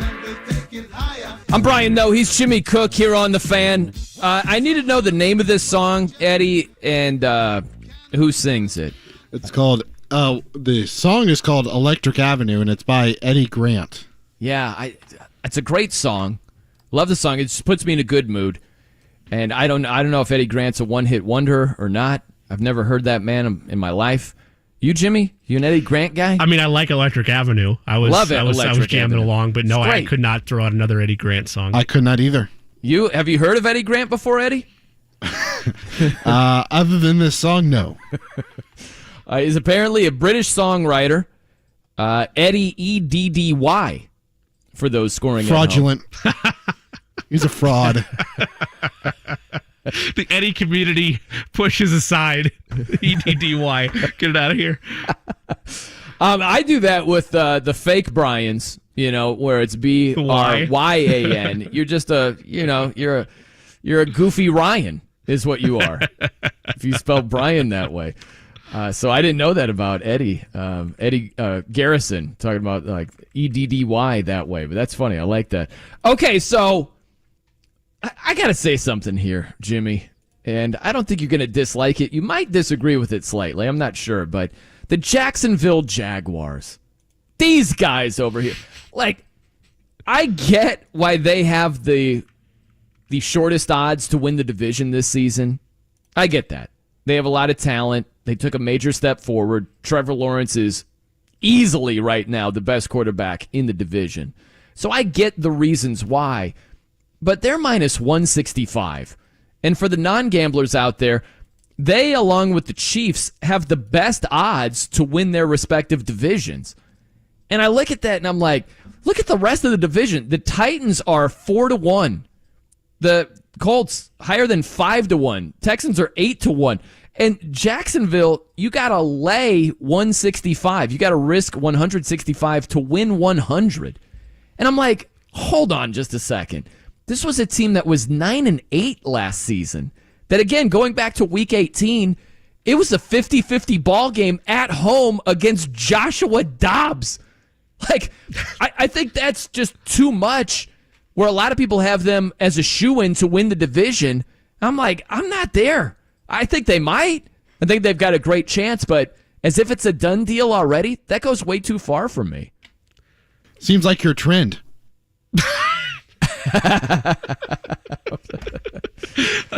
That man. See, I don't know. I told you. This is what I expect from Eddie. Glad to have you back. Welcome back, my friend. Thank you. No problem. So from a betting standpoint, this happens all the time, right? We talk about how the NFL is one of the easier sports to have that turnaround year rather quickly if the circumstances are right in your division. Like teams going from, maybe not worst to first to win a division. In this case, it'd likely have to be with how talented the rest of the AFC is, but earning a playoff spot when you weren't projected to do so. I don't know if this makes me a good gambler or a bad gambler, but I'm willing to agree with you that maybe they shouldn't be as lockstep that high of juice to be the favorite to win the division. I don't have any type of confidence to wager any money on the other three teams. Even with DeAndre Hopkins there, I don't care if it's Ryan Tannehill or Will the Thrill Levis. If that's my best option to be able to contend for the South, if they win it, great. It won't be because I had a wager on them. Like I see Jacksonville, and I understand that they're like a breath or two away from not being a playoff team this year. And maybe the narrative, not maybe, it definitely would have. It's sports. Who am I kidding? Maybe the narrative shifts to where maybe Doug Peterson isn't the answer here in Jacksonville. Maybe Trevor Lawrence isn't a franchise quarterback. And that's sports, right? Game of inches, all that cliche nonsense. When I look at Jacksonville, where they are right now, and I look at another year of Trevor Lawrence in this league with a coach who I admire a great deal in Doug Peterson, adding into the fact that receiving room instantly gets better with Calvin Ridley now eligible to participate, I have a hard time not feeling 90% confident the Jaguars are going to win the AFC South. Well, a couple of things here. You go back to last season, the Jags were 4-2 in the division. They lost to the Texans 13-6. They lost. Okay? I love the South so much. And the very next week, they lost to the Colts on the road in Indianapolis. Yep. And then you look at the schedule this season. So for the Jags, they play a first-place schedule. So that means it's affected by 3 games, right? 3 games fall into that. So they pick up the Chiefs, the Bills, and the Niners. That's tough. That is not easy whatsoever. And then they play 2 games back-to-back in London. So you got some quirkiness with the schedule. It's just too much for it to be a slam dunk. I'll put it this way. If I have $100 or even $50, I'm not putting it on the Jags minus 165. I'm at least putting it on the Titans plus 425. Like, I just don't think the difference in those two teams is as great as the odds are. And that's when I would back the dog, when I'm getting better value that way.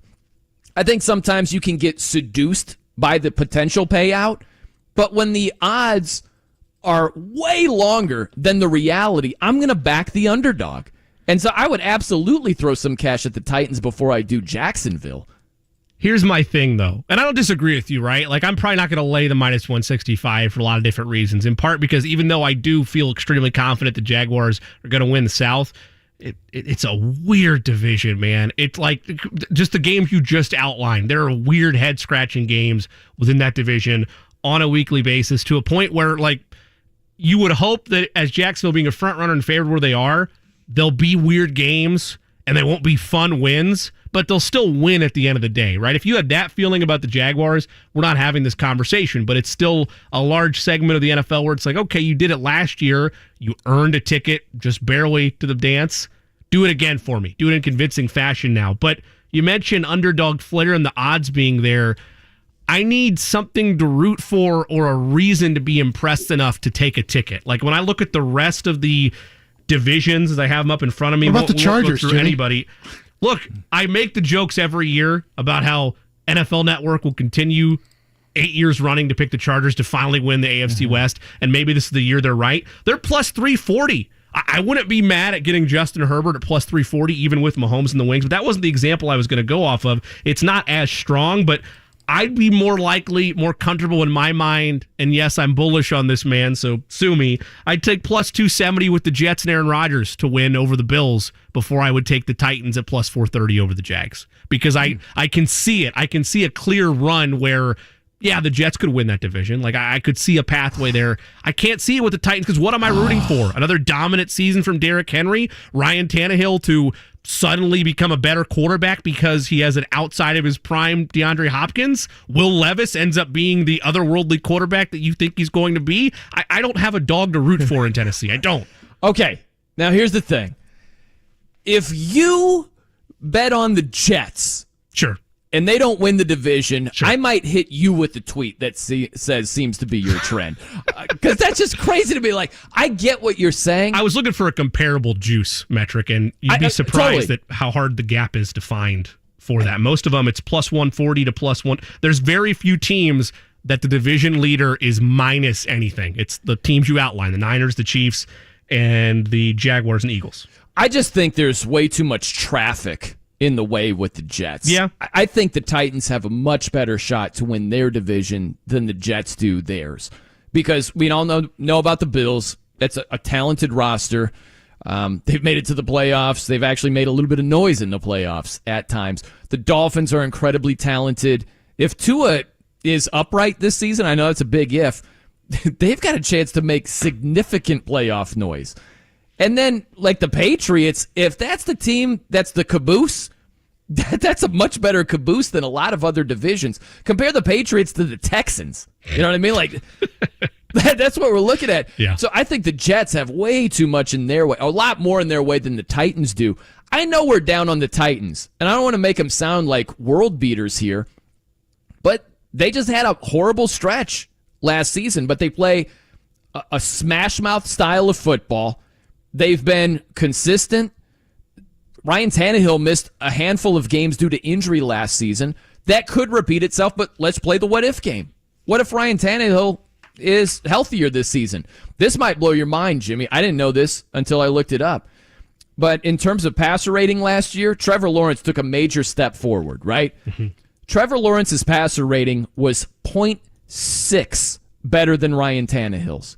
Okay? It was the exact same as Andy Dalton's passer rating last season.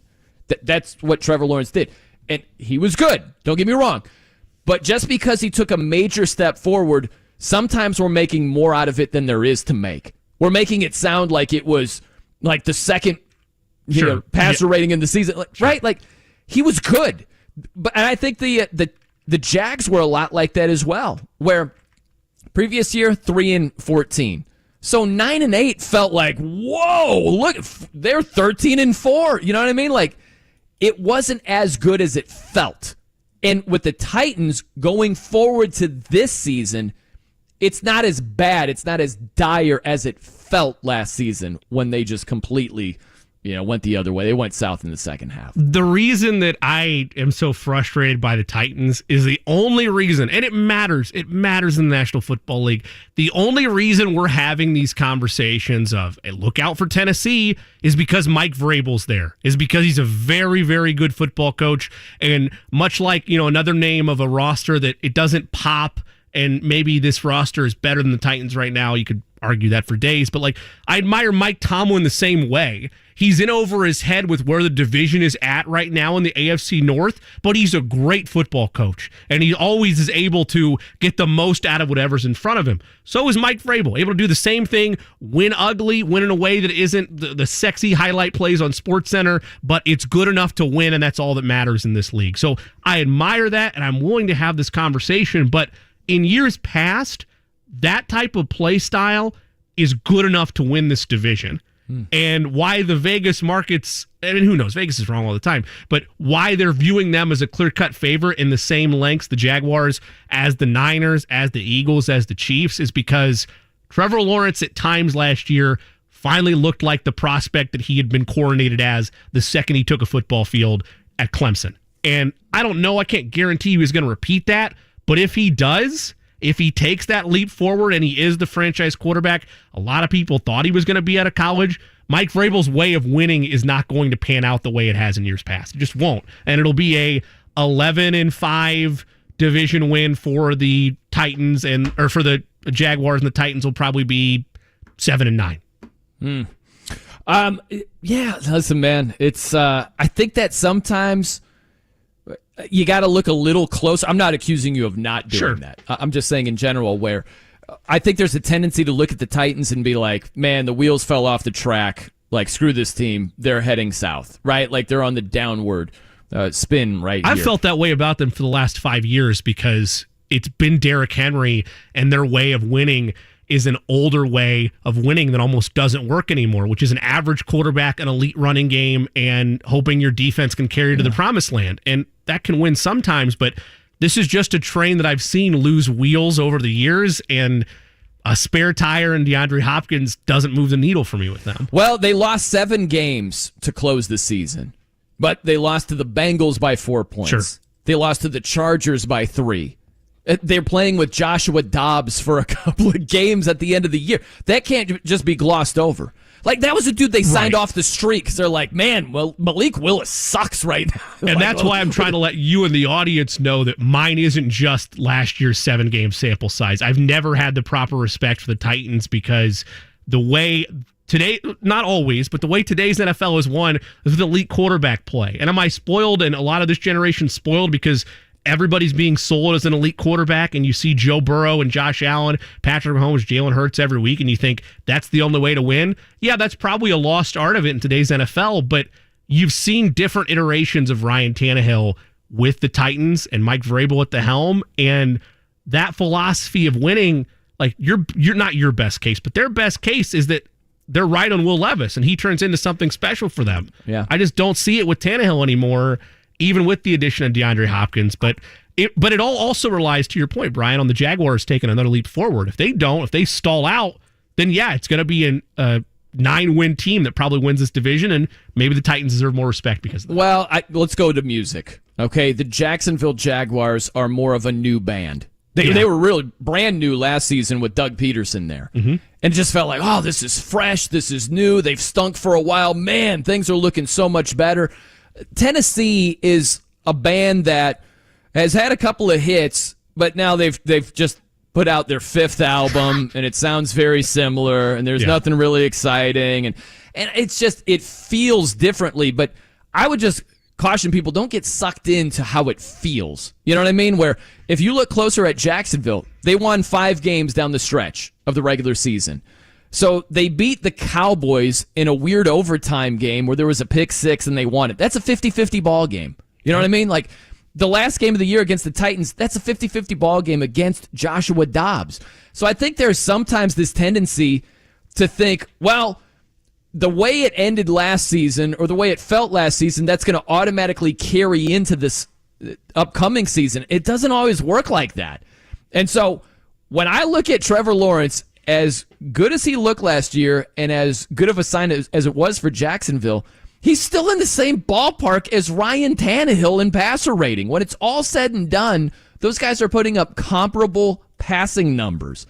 And so that's why I don't think it's outlandish at all for the Titans to have more of a resurgence this year and to win the division. I'm not saying they're going to be in the AFC title game. I'm saying they got a legitimate shot to win the AFC South. I don't think that's outlandish at all. No, I don't think that it's a crazy take. And I think, again, there's a possibility that it could happen. It's just not just the 7-game stretch last year, but what the Titans are and what they're trying to be now by adding DeAndre Hopkins is so heavily reliant on playing ugly, getting enough from your offense to open up things again for Derrick Henry, and the rest of the division being ugly. That's how every South division winner the last couple of years has either taken advantage of a bad division and been the clear-cut favorite, or it's been an ugly journey to the finish line and they squeak into the playoffs, and usually with no success prior to last year with the collapse the Chargers had against the Jacksonville Jaguars. So that's still a way to win. But if the leap forward that I think a lot of people are expecting from Jacksonville, especially with Calvin Ridley there now and Trevor Lawrence getting another year under his belt in this league, ugly just might not be good enough. Yeah, it might not be, but I think you got a decent shot. Sure. I think it's better than over 4-1. I would agree with you on that. Titans. Yeah, that's what I think. All right, coming up next, numbers, Jimmy. There's actually a bad Colts number that's really good going forward. We'll tell you about that. I'm Brian Noe. He's Jimmy Cook. It's 93.5 and 107.5 The Fan.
Oh 7.5 The Fan. He was a boy I'm Brian Noe. He's Jimmy Cook.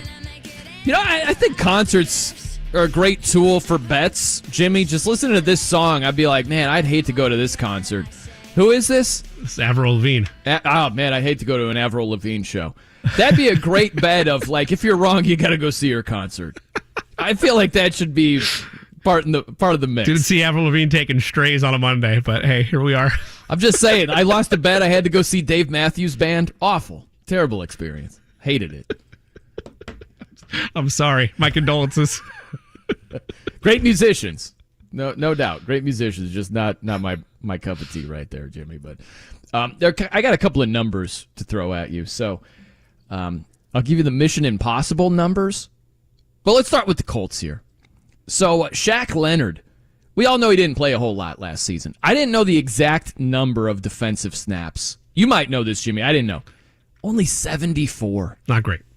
74 defensive snaps. Had the back surgery, had a concussion. But you think about that going forward for the Colts, and we all know what he means to that defense. He's a great player. And so to have him back, and hopefully, goodness, if he's healthy, he's gonna be around 1,000 defensive snaps. Think about that. You could have over 900 more snaps with Shaq Leonard this season, potentially somewhere in that ballpark. That's going to make a big difference. So I just think I'm not saying they're destined for 13-4. I'm just saying when you're thinking about the ripple effect, where the defense helps the offense helps the defense, that's the way it works. If Anthony Richardson has less on his plate and the Colts don't have to score as many points if the defense is playing better, that's absolutely going to have a ripple effect in a positive direction. So I don't think we can gloss over that, where you're getting 600 to 800 roughly more snaps from Shaq Leonard if he's healthy. That's huge.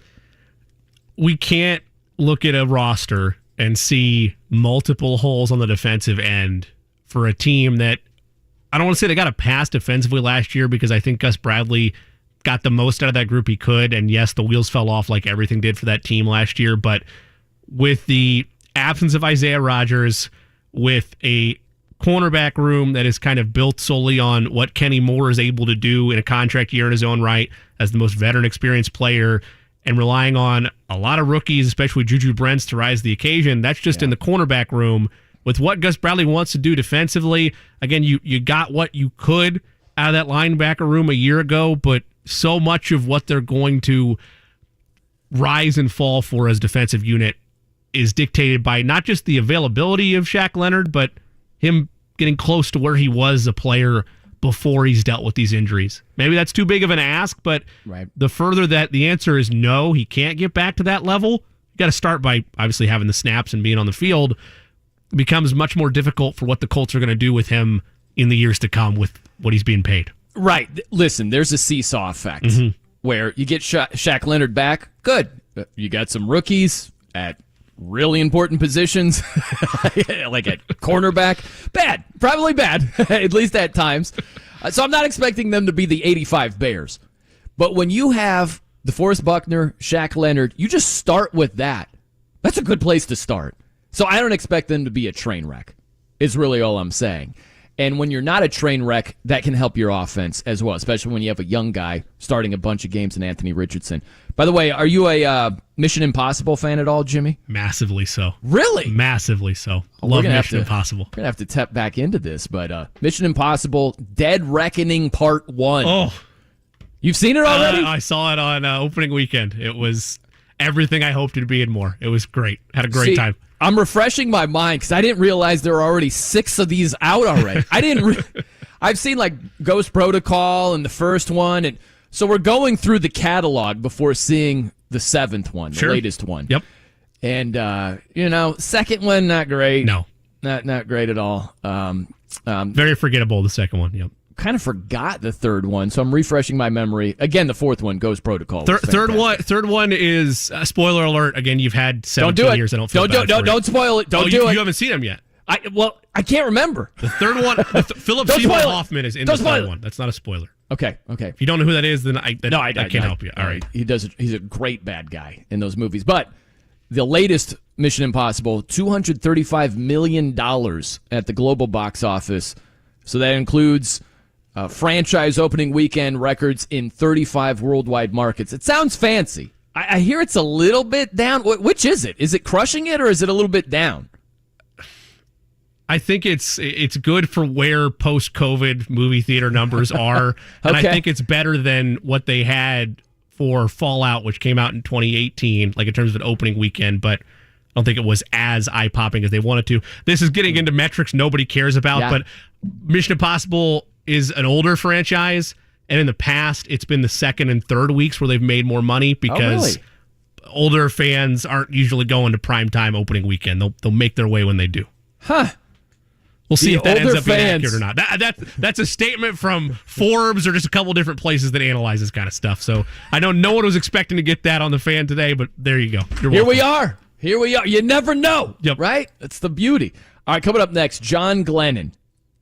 Speaking about the Titans here, do we lay all of our cash on the Titans to win the AFC South, right? We'll find out from John. He'll have some nuggets for us. That's on the way. I'm Brian Noe. He's Jimmy Cook. It's 93.5 and 107.5 The Fan.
7-5, The Fan. I'm Brian Noe. He's Jimmy Cook here on The Fan. This kind of sounds like Tennessee, does it not? No doubt. Zach Brown band. Where do they hail from? Do you know, Jimmy? I do not. We'll have to check that out. I'm not sure. I almost got arrested at a Zach Brown concert. Did I tell you that story? I don't think you have. I'll have to tell you that on the other end here. Want to welcome in John Glennon, Titans beat writer for the Nashville Post, joining us here on The Fan. John, welcome in, bud. So DeAndre Hopkins going to the Titans, it seems like it's just a matter of time till it's official. How much do you think this does in terms of bumping up that offense over there? I would say a considerable amount. I mean, obviously the Titans have Derrick Henry. Everyone knows what he brings to the table. But wide receiver room was, probably, the most or the least experienced in the NFL and arguably one of the worst. You had some guys with potential there. Treylon Burks, first-round pick last year. Kyle Phillips, another rookie who only got to play a couple games last year. Potential. Those guys, there was thought that they might be good in coming years, but not certainty. Now, all of a sudden, you're bringing in a guy who's got, 850 career catches, over 11,000 yards. Huge upgrade. That's not only going to provide a great target for Ryan Tannehill, but it's also going to open room and space out there for Treylon Burks, for a promising tight end, the second-year guy, Chigo Okonkwo. So I think this is going to make assuming that Hopkins stays healthy, it's going to make a very big difference, I think, for this Titans offense. John, is it fair or too far to categorize this as an overcorrection by the front office of the trade of A.J. Brown? I think it's fair. I think one thing that has to be, remembered, too, is that this is a different front office. Sure. I think, John Robinson was the one who traded away A.J. Brown. Rand Carson is the new general manager, so he's kind of the one that's kind of left correcting the situation. But yeah, there's no doubt that a huge void, was left when they moved A.J. Brown, and it certainly wasn't filled completely last year by Treylon Burks, the guy that they drafted in the first round. So yeah, they're still searching, they're still digging out of that, and I think this is a huge step in the right direction, even though he's a 31-year-old wide receiver. John Glennon with the Nashville Post joining us here on The Fan. I was jazzed last hour talking about how I think the Jags are overvalued this season, where I think they have the best chance to win the division, but there are a lot of people acting like it's already a done deal. And it seemed like Tennessee, who really struggled with the 7-game losing streak, I think that you're getting more value with the franchise going forward when it's like 4-1. It's a little bit higher than that. I just don't think they're that far behind Jacksonville. You're the Tennessee Titans guy. Do you think that makes sense, or is it Jacksonville by far in this division right now? I think, Jacksonville has to be considered the favorite. But, yeah, I agree with you. I don't think it's head and shoulders above the Titans by any stretch. If you look at the games last year, both very close. Even the last game of the year, the Titans come in there with a 6-game losing streak, playing Josh Dobbs as the starting quarterback. And we're ahead in that game until the closing minutes when a turnover was returned for a touchdown, and the Jaguars wound up winning that. So there's not a massive difference, I don't think, between these two teams. And if you look at it, I guess optimistically from a Titans point of view, defense should certainly be better. You're bringing back Harold Landry, a great edge rusher who missed all last year. You added Arden Key, another good edge rusher. Jeffrey Simmons was only healthy for half of last year. He'll be fully healthy, so your defense is going to be good. And now you've just made a huge upgrade in the offense. The question for the Titans still, if they want to contend for that division title, in my opinion, is how is that offensive line going to play out? That still, even after DeAndre Hopkins' signing, that to me remains the biggest question for the Titans moving forward. John, I know you'll get more clarity on this once the contract is actually signed and agreed to and media availability happens with DeAndre Hopkins. But from those you have talked to, how much of this acquisition of Hopkins and why he chose Tennessee was the money he's making, and how much of it was how much he values the relationship of getting to be a part of something with Mike Vrabel again? Yeah, I'm sure there are to both of those. Obviously, I think most of the time it comes down to money. We all have seen that plenty of times, and the Titans put a lot on the table. $12 million for each of the 2 years, with the possibility incentives could bring it up to 15 in each of those years, and that's roughly kind of what he was looking for in terms of being close to the Odell Beckham trade. But that said, the two teams that DeAndre Hopkins visited prior to signing, there was both a great deal of familiarity. In New England, there was Bill O'Brien, who obviously was his head coach in Houston and a play caller during some of DeAndre's time there. And in the Titans, there's even more familiarity, not only with Vrabel, having been there for 4 years. Tim Kelly, who's now the Titans offensive coordinator here, was DeAndre Hopkins' OC in 2019 when DeAndre Hopkins put up huge numbers there. And then even a third one, Charles London, who is now the passing game coordinator for the Titans, was the Houston Texans running backs coach when DeAndre Hopkins was there. So there's three key people right there that DeAndre Hopkins had a lot of familiarity with, and clearly that means something to him. So you'd have to say it's more than just the money in this situation. You think we see jostling in the NFL all the time, John, and so assuming there's maybe some jostling within this division, do you think the Titans are closer to the Jags right now or closer to the Colts heading into 2023? I would think maybe a little closer to the Jags at this point, and I guess the main reason I would say that is, I guess, and you guys obviously know far better than I do, but it sounds as if Indianapolis leaning towards starting Anthony Richardson, as quarterback next year, and certainly there's a world of potential there, an incredible talent. But if that is indeed the case, that he's a starter, there can be a little bit of a rough start, a learning process, until things settle down, possibly. So with that in mind, that's one thing at least the Titans won't have to worry about. They've got a veteran quarterback in Ryan Tannehill. That part is set, and the Titans have just now answered one of their two glaring questions, I think, in DeAndre Hopkins. If they can do something with this offensive line, I think they're, as we said earlier, they're not too far away from Jacksonville. John Glennon with us, covers the Titans for the Nashville Post. John, when you look at all that's going on with running backs around the National Football League right now, and the Colts are, if they don't get an extension done at some point this year with Jonathan Taylor, the next team to experience this uncomfortable situation that the likes of the Giants and the Raiders are in. We look at Derrick Henry's $50 million contract, Alvin Kamara's $75 million deal, Christian McCaffrey's $64 million contract.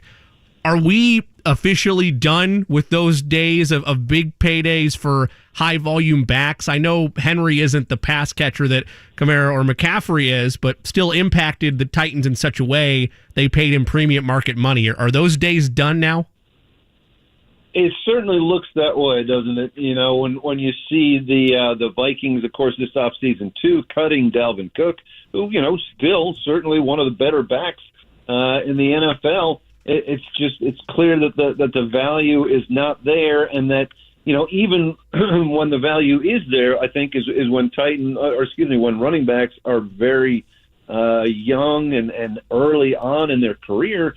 And even oftentimes by the end of that first contract, the thought is that maybe either they have peaked or that they are close to peaking, and that because that position goes through such wear and tear that it's just not going to last for a number of years after that, and that you can bring in somebody fresh who, even if he is not quite as good, is not going to be a huge drop-off, and you're going to get him for much less money. So I think, running back, you're looking at a position now that general managers are saying, look, we can save some money at running back and get a guy who's, who may not be elite, but is going to be good enough, and spend that money either on a wide receiver or a quarterback, a cornerback or an edge rusher, some of the other positions that are just considered more important right now. I got to ask you a geeky question before you go, John. Okay, because Nicholas Petit-Frere, he was penciled in as the starter at right tackle, but he got popped for 6 games for gambling. So you mentioned the offensive line. That's the question mark. What is the projected plan in his absence? Who's going to be the guy that's filling in for him? Yeah, that's a very good question right now. There are a few options. It's basically, I think, going to come down to, do the Titans want to keep that rest of the offensive line the same, the other 4 members of the offensive line, and just change at right tackle? If they do that, you've got a veteran like a journeyman in Jamarco Jones. You've got a rookie 6th-rounder in Jalen Duncan, or you head to the free agent market and pick up maybe like a George Fant, someone along those lines. Or your other option is, if you want to juggle other parts on that offensive line, probably the guy who has the most right tackle experience is the penciled-in starter at right guard, Daniel Brunskill. So if you move him over to right tackle, then all of a sudden you're playing musical chairs again, though, and you're looking at, okay, who's our starter at right guard, and you're running through the roster again. So that's the offensive line is really going to dictate, I think, how well this Titans team does, because they have suffered the last 3 or 4 years. They have been one of the worst teams in terms of quarterback protection, and that's with guys like Ben Jones, Taylor Lewan, etc. Now you've moved on from some of those guys. You're starting fresh, and there's still plenty of questions to be answered there. Hey, man, great stuff. Good to catch up with you, John. Hope you have a good day, and we'll catch you down the road. Okay, enjoy it, guys. Thanks. Thanks, John. Thank you. There he is, John Glennon, Titans beat writer for the Nashville Post. Man, you think about that in the division, right, Jimmy? I was just kind of singing their praises. All right, I say giving the Titans more love than most do.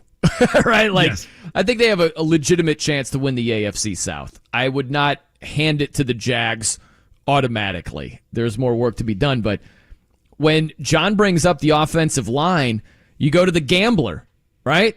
Petit-Frere. He's gone for the first 6 games. So think about this, the pass rushes that they're going to face in the first 6 games. So reshuffled offensive line. At the Saints, Cam Jordan's a problem. They host the Chargers. That is a nasty pass rush. Then they're at the Browns with Myles Garrett. They face the Bengals, who Trey Hendrickson, those guys can get after the passer. They're at Indy. They'll be fine there. Colts can't rush. I'm kidding. I mean, that's a defensive line that has a lot to prove, particularly on the edges. So that's not quite the shot that we might think it is. They're fine there. They're fine. They're fine. Colts can't put heat on the quarterback. And then against the Ravens. So at least their first 4 games, Saints, Chargers, Browns, Bengals, in terms of pass rush. That is not what you want to face when you've got a reshuffled offensive line. You're trying to fill in for a right tackle that's popped for 6 games because he's on his FanDuel app. Right? I love modern society. That's such a great sentence. Everything about that is beautiful. Why is he out? He probably got an injury, right? Or maybe he pulled a calf muscle? No, he was live betting the Saints last year. Oh, well. Hey. Yeah. He put some coin on the Buckeyes from the team facility. Saints, right? Exactly. Yeah, that's what we're looking at here. It's pretty crazy, but that's the type of stuff. You see it every year in the NFL, Jimmy.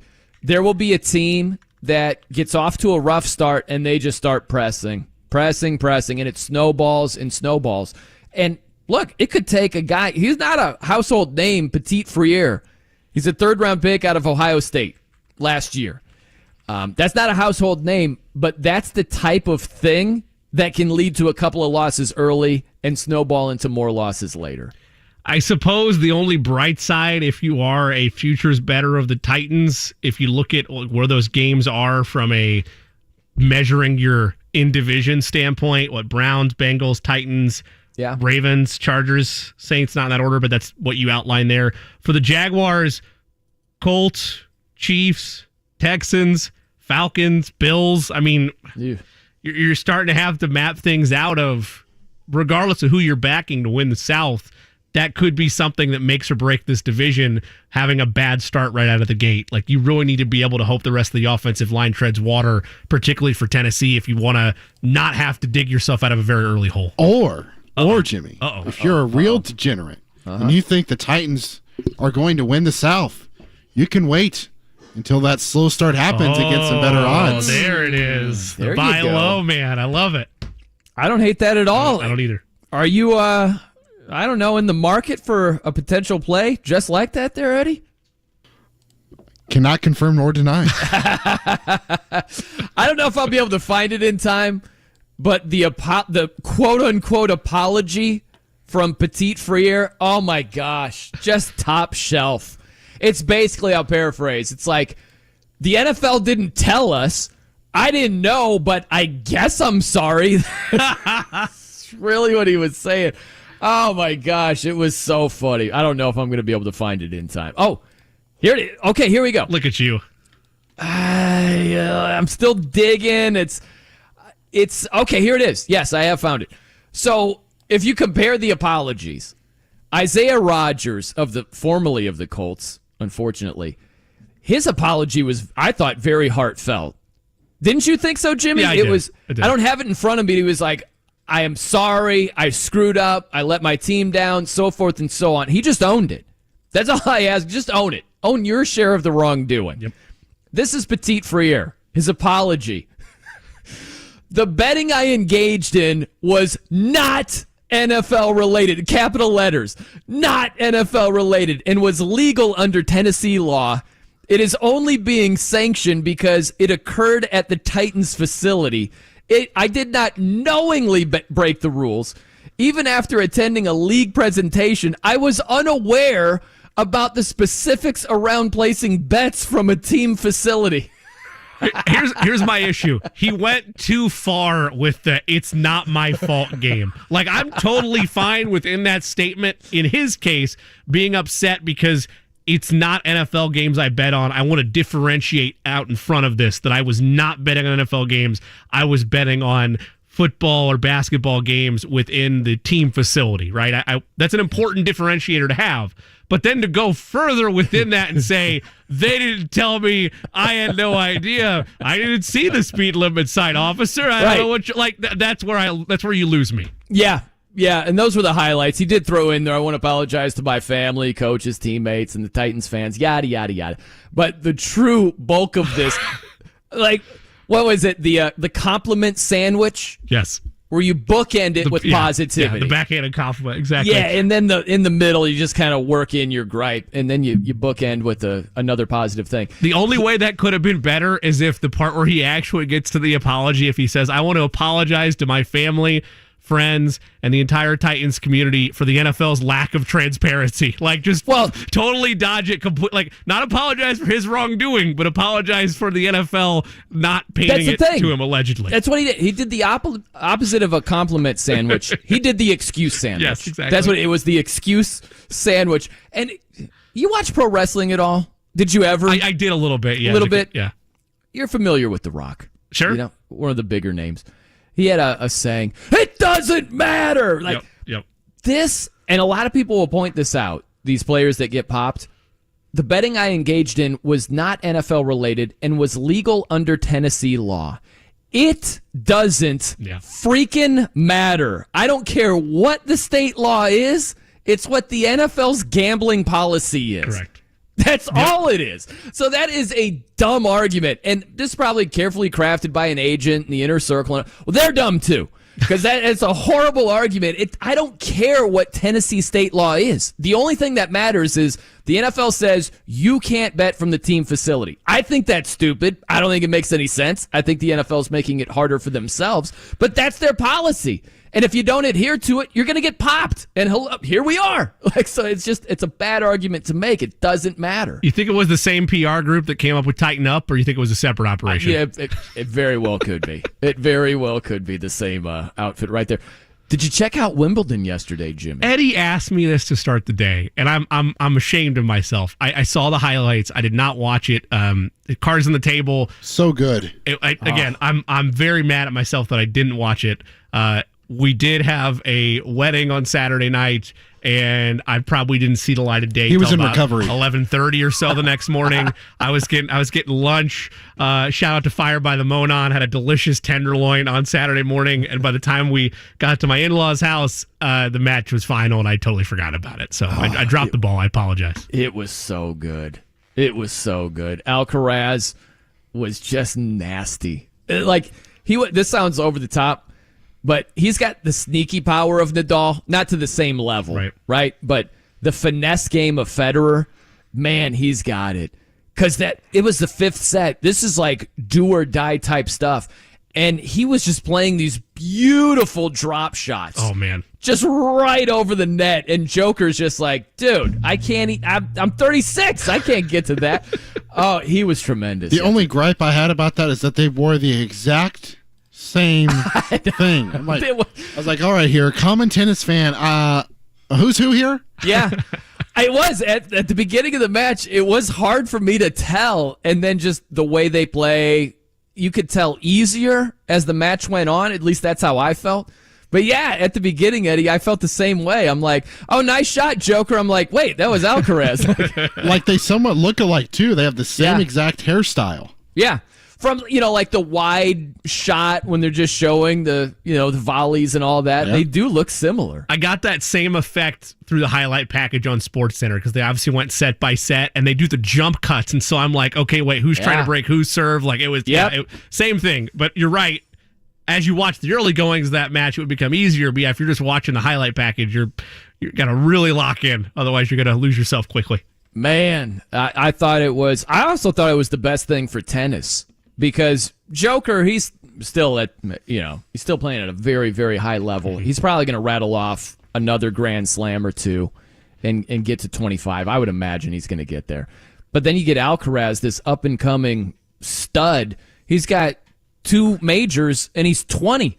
The guy, Eddie, was born on May 5th, 2003. He's born in 2003. We were talking about this last week, and it's funny that this happens. Like, to be clear, I can name you golfers, but I'm usually just a majors watcher. I'm explicitly a majors watcher with tennis, and I'm the epitome of the Grand Slam. You're right. My apologies. That proves my point. I'm a very casual tennis fan, but I'll watch Wimbledon. But we were discussing last week about how, like, it feels like from a big name, like, must-watch standpoint that wasn't as prevalent to the casual fan this year. And to your overall point about it being great for tennis that Alcaraz won, now you look at his achievements as a 20-year-old and you look to yourself and realize maybe this is the next big thing in men's singles and something else that is now must-see for the rest of the Grand Slams. Or Jimmy, you can sit here like a 24-year-old like I am and question what I'm doing with my life. Yeah, well. He's try being the same age as Patrick Mahomes. I understand. I feel your pain. I'm older than Luca. Come on now. How old are you, Eddie? 24. Turned 25 in 2 months. Are you serious? Yes. I can't believe you're only 24. How old did you think Eddie was? I had no idea, but Eddie's got maybe it's the beard. It's he looks older than 24. The beard helps. The beard helps his age. He looks older. It's that reverse Yankees effect. Right, you go to New York and you got the baby face, then you leave and it's like, oh my gosh. So you were born what? 98. September of 98, yeah. Wow. The same year Peyton Manning was drafted, you were born. Yep. Wow. I feel old. Goodness, between you and Alcaraz, I am ancient over here. Goodness. All right, I'll get to my almost arrest story. I have to pay that off if you're like, wait a minute, what was that about? I might have told this story, so I'll give you the Cliff Notes. Also, is this the most interesting team in the entire league? I'll make an argument for him. That's up on the way. I'm Brian Noe. He's Jimmy Cook. It's 93.5 and 107.5 The Fan.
The Fan.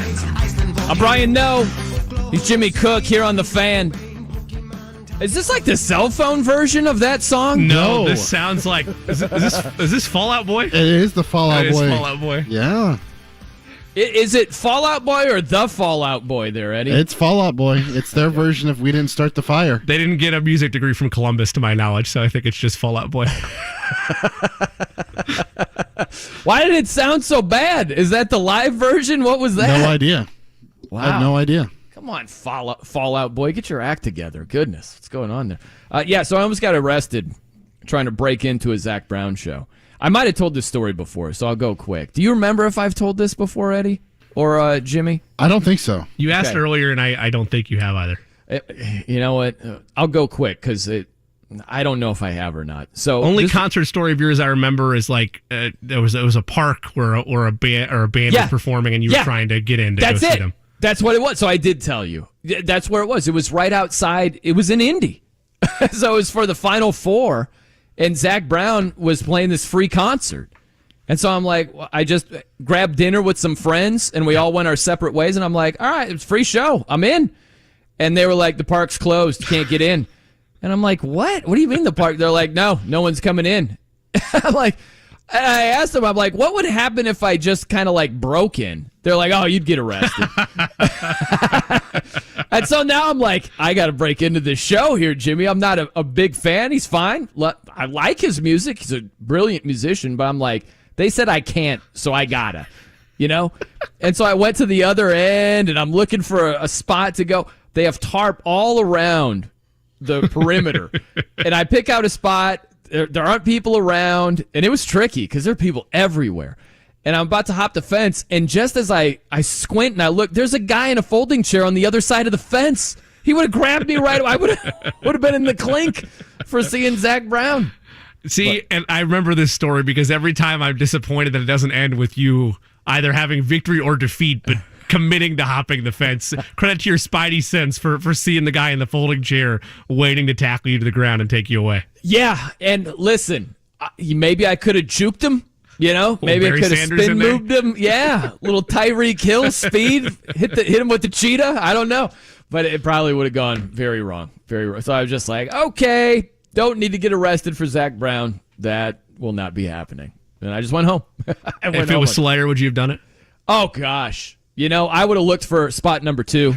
I'll put it that way. I wouldn't have just given up right then. I would have looked for another spot. How about this? So, Hard Knocks, going to feature the Jets, gets underway August 8th, Jimmy. August 8th. Okay, that's the date that was released today, first episode. I think the Jets are the most interesting team in the NFL, at least heading into 2023, because of the unknown. You get Aaron Rodgers going to that team. What's it going to look like? Of course, he's one of the all-time guys, shoo-in first ballot Hall of Famer. To see him in a different uniform, does he hit the ground running with Garrett Wilson? They've got a really good defense. Will they look like true contenders? There's so much unknown that makes them so much more interesting than the contending teams, the list of teams like they could pop, maybe not. I think the Jets are at the top of the list. Do you think that's crazy, Jim? No, I don't. I would agree with you going into the year. The Jets would probably be my number 1 pick. And if I wasn't there, you convinced me there. My only other potential answer would have been, and this is going to happen depending on how the season goes, eventually the national media is going to turn on Josh Allen. I don't know if this is the year that it happens or not, but you look at where the core top-tier quarterbacks are of this generation. It's him, it's Burrow, it's Mahomes, it's Jalen Hurts. Maybe you could throw Justin Herbert in there, but again, I need to see more from him to put him in that same class. But all those other 3 have either been to a Super Bowl or won one. Mahomes, of course, has been the only one to win one. The other 2 have made it. He is not. In fact, they made one AFC Championship game, and that was during COVID. That's it. That's their legacy. So I think that's going to be a fascinating one to watch as the year unfolds. But going in, I don't say this very often because I think he deserves the booze sometimes, and that's something that you and I disagree with. Tip of the cap to Roger Goodell or whoever had the stones to force the Jets to do Hard Knocks, because of the names that were floated out there as potential candidates or eligible teams, they are the only one I'm legitimately interested in watching. I'm not saying I wouldn't have given a look the other ones. I am fascinated captivated, dare I say, about what Hard Knocks is going to look like for the New York Jets. Yeah, it was down to the Bears, Saints, or Commanders, which the funny thing is this happens every year where they're like, oh, this team, yuck, that's not interesting. Hard Knocks could make a team of you, me, and Eddie and like 8 other people. Yep. And we'll sprinkle in, 40 other dudes at training camp. They'd make that interesting. Sure. They do a tremendous job. HBO Films or Max Films, whatever they are now, top notch. Yep, yes, yes. But it helps when you have those interesting and compelling storylines with the Jets. I just think of it, if you can only watch one team in week one game, which game are you choosing? I have to see what the Jets look like. Thankfully, I can watch every team, which I absolutely will do. But if I can only see one team, and it's just who's interesting, who's the most compelling, put your favorite team to the side. I think it's the Jets. I would throw the Niners in the mix just to see, hey, what's the quarterback situation there? Is it Brock Purdy? What does he look like? I think he was severely overrated last year. But I want to see what that looks like. But I would put the Jets at the top of the list. It's kind of jockey. Right? The more teams lose, the less interesting they become, the more they win. If they're coupled with the storylines, the more interesting they become. So it's going to jockey, but at the beginning, man, it's the Jets for me. Most interesting. Now, I'm going to back you on that, especially week one, because you look at the other matchups that are around the league, and, I'm removing my bias here. Yes, I'm excited about the opener for Kansas City and Detroit, but that could very well be a good matchup. Everybody's high on Detroit and what they could do this year. Maybe steal the North with Aaron Rodgers gone and whatever the Vikings do. But the rest of the schedule, Buccaneers, Vikings, Steelers, 49ers, Eagles, Patriots. It's week one, so we'll be juiced. But schedule makers got this one right because it's Monday Night Football. It's Bills and Jets. And that's a real early grappling for momentum, not only in the East, but for the two. How about that? The two teams we mentioned was not planned. Two teams we mentioned of most intrigue are going to duke it out right away on Monday Night Football. I can't wait for that. I know. Could you imagine not seeing that one? You have one game to pick, and you pick something else, and you are not seeing the Jets host Buffalo on Monday Night Football in week one. That's something I don't want to miss out Chargers, Dolphins, I know I'm playing to your heartstrings there, but that could be a fun matchup. I still don't think that anybody, even if it wasn't Monday night, if that game's just a 1:00 for some reason on Sunday, that would still probably be my best of this opening slate for week one in the NFL. Yeah, it's up there. Certainly is. I also think that your guy hurts Rodgers. I think that Mahomes is hurting Aaron Rodgers. And I know people roll their eyes at the legacy talk, but it's really how will he be remembered? And so I think you used to hear this for a lot of years. It'd be like, Tom Brady has 7 Super Bowls, but man, Aaron Rodgers is so talented. You would hear that year in and year out. And now that Mahomes has come along and he's more talented and he's had more success individually early on, team-wise, he's had more team success already than Aaron Rodgers has had. So I don't think you hear that as much of, man, Rodgers is just so supremely talented. I think that his pedestal has been knocked down a couple of notches because Mahomes has come along.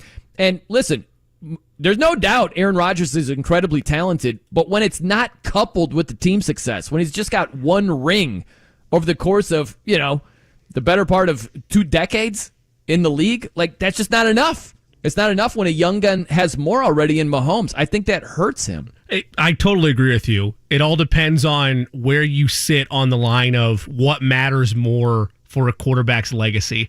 Is it numbers? Is it stats? It separates you apart. You have to at least get one, right? In order to be in those conversations, you need one Super Bowl. But what matters more? And you pushed back on this. A lot of people push back on this take, but you and I had this when we first started doing shows together. And I am in that camp where, Aaron Rodgers is the greatest quarterback I've seen play. The things he can do on a field. It doesn't necessarily mean that I'm taking a shot at Tom Brady, or I don't think that Tom Brady is one of the greatest of all time. But Aaron Rodgers captivates me in a way that Tom Brady just didn't on a week in and week out basis.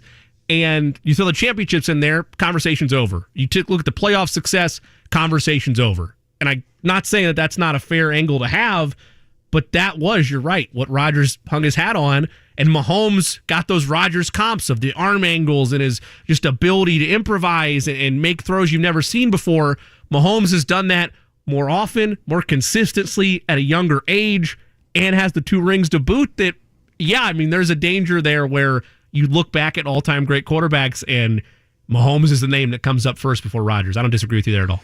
Yeah, and the thing to me, Jimmy, I'm curious how you feel about this, is like the whole thing about talent. Yeah, talent matters. Talent is important. But when talent is prioritized over like just winning, like the Tom Brady versus Aaron Rodgers thing, what does talent really mean? It means that you're putting your team in a position to win. That's really what it means. That's the benefit of great talent. And so Aaron Rodgers, yeah, I would argue he's more talented than Tom Brady. He can move around better. He has a little bit more arm talent, certainly. But why would that take precedent over Brady being a much better winner? Like, that's just insane to me. It's not like Tom Brady was playing with this incredibly talented supporting cast and they were dragging him to a Super Bowl like the Broncos drug, Peyton Manning at the end of his career. That's not the case.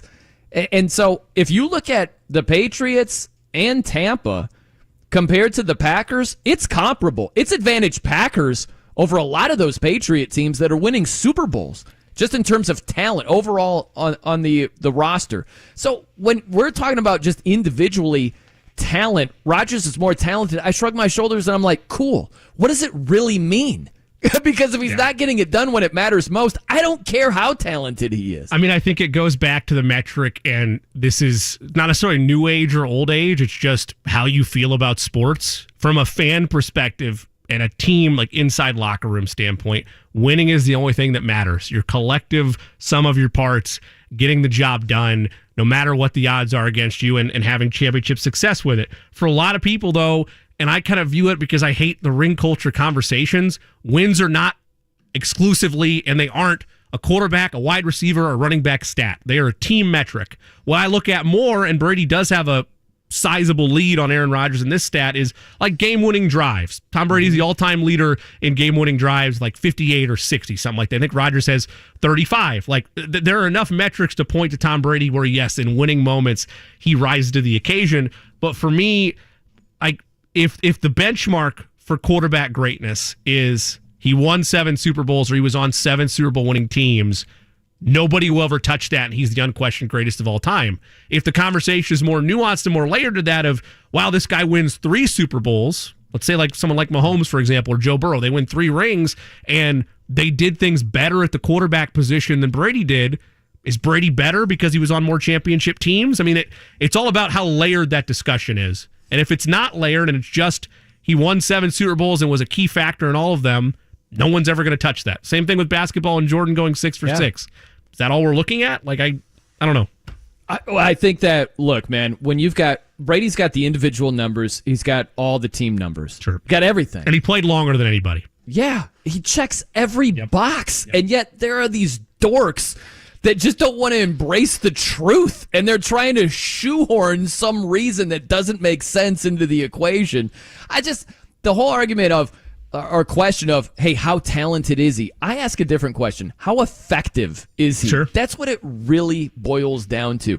I know that Brady isn't, talented to the degree Aaron Rodgers is, or think about a guy we just saw in basketball, Nikola Jokic. Nikola Jokic does not look like one of these guys where his game is just exquisite and you're like, wow, right? But he's so effective. I don't care how talented players are. I care how effective they are. Sure. And there's no one that's been more effective than Brady. So I don't care that he doesn't run a 4.5 40. It doesn't matter. Yeah, I mean, I'm not going to push back and argue of Tom Brady being the greatest quarterback of all time by every metric, but I'm from my standpoint, and it probably doesn't matter, right? Like you push that away, and I get it. I want to be captivated at that position, and I want to know that you were the most dominant in your position. Was Brady that? Absolutely. I don't know. I've enjoyed watching Aaron Rodgers more, and I enjoy watching Patrick Mahomes more. And yes, there's bias there, but with Mahomes and every quarterback that comes after him, you mentioned that efficiency standpoint.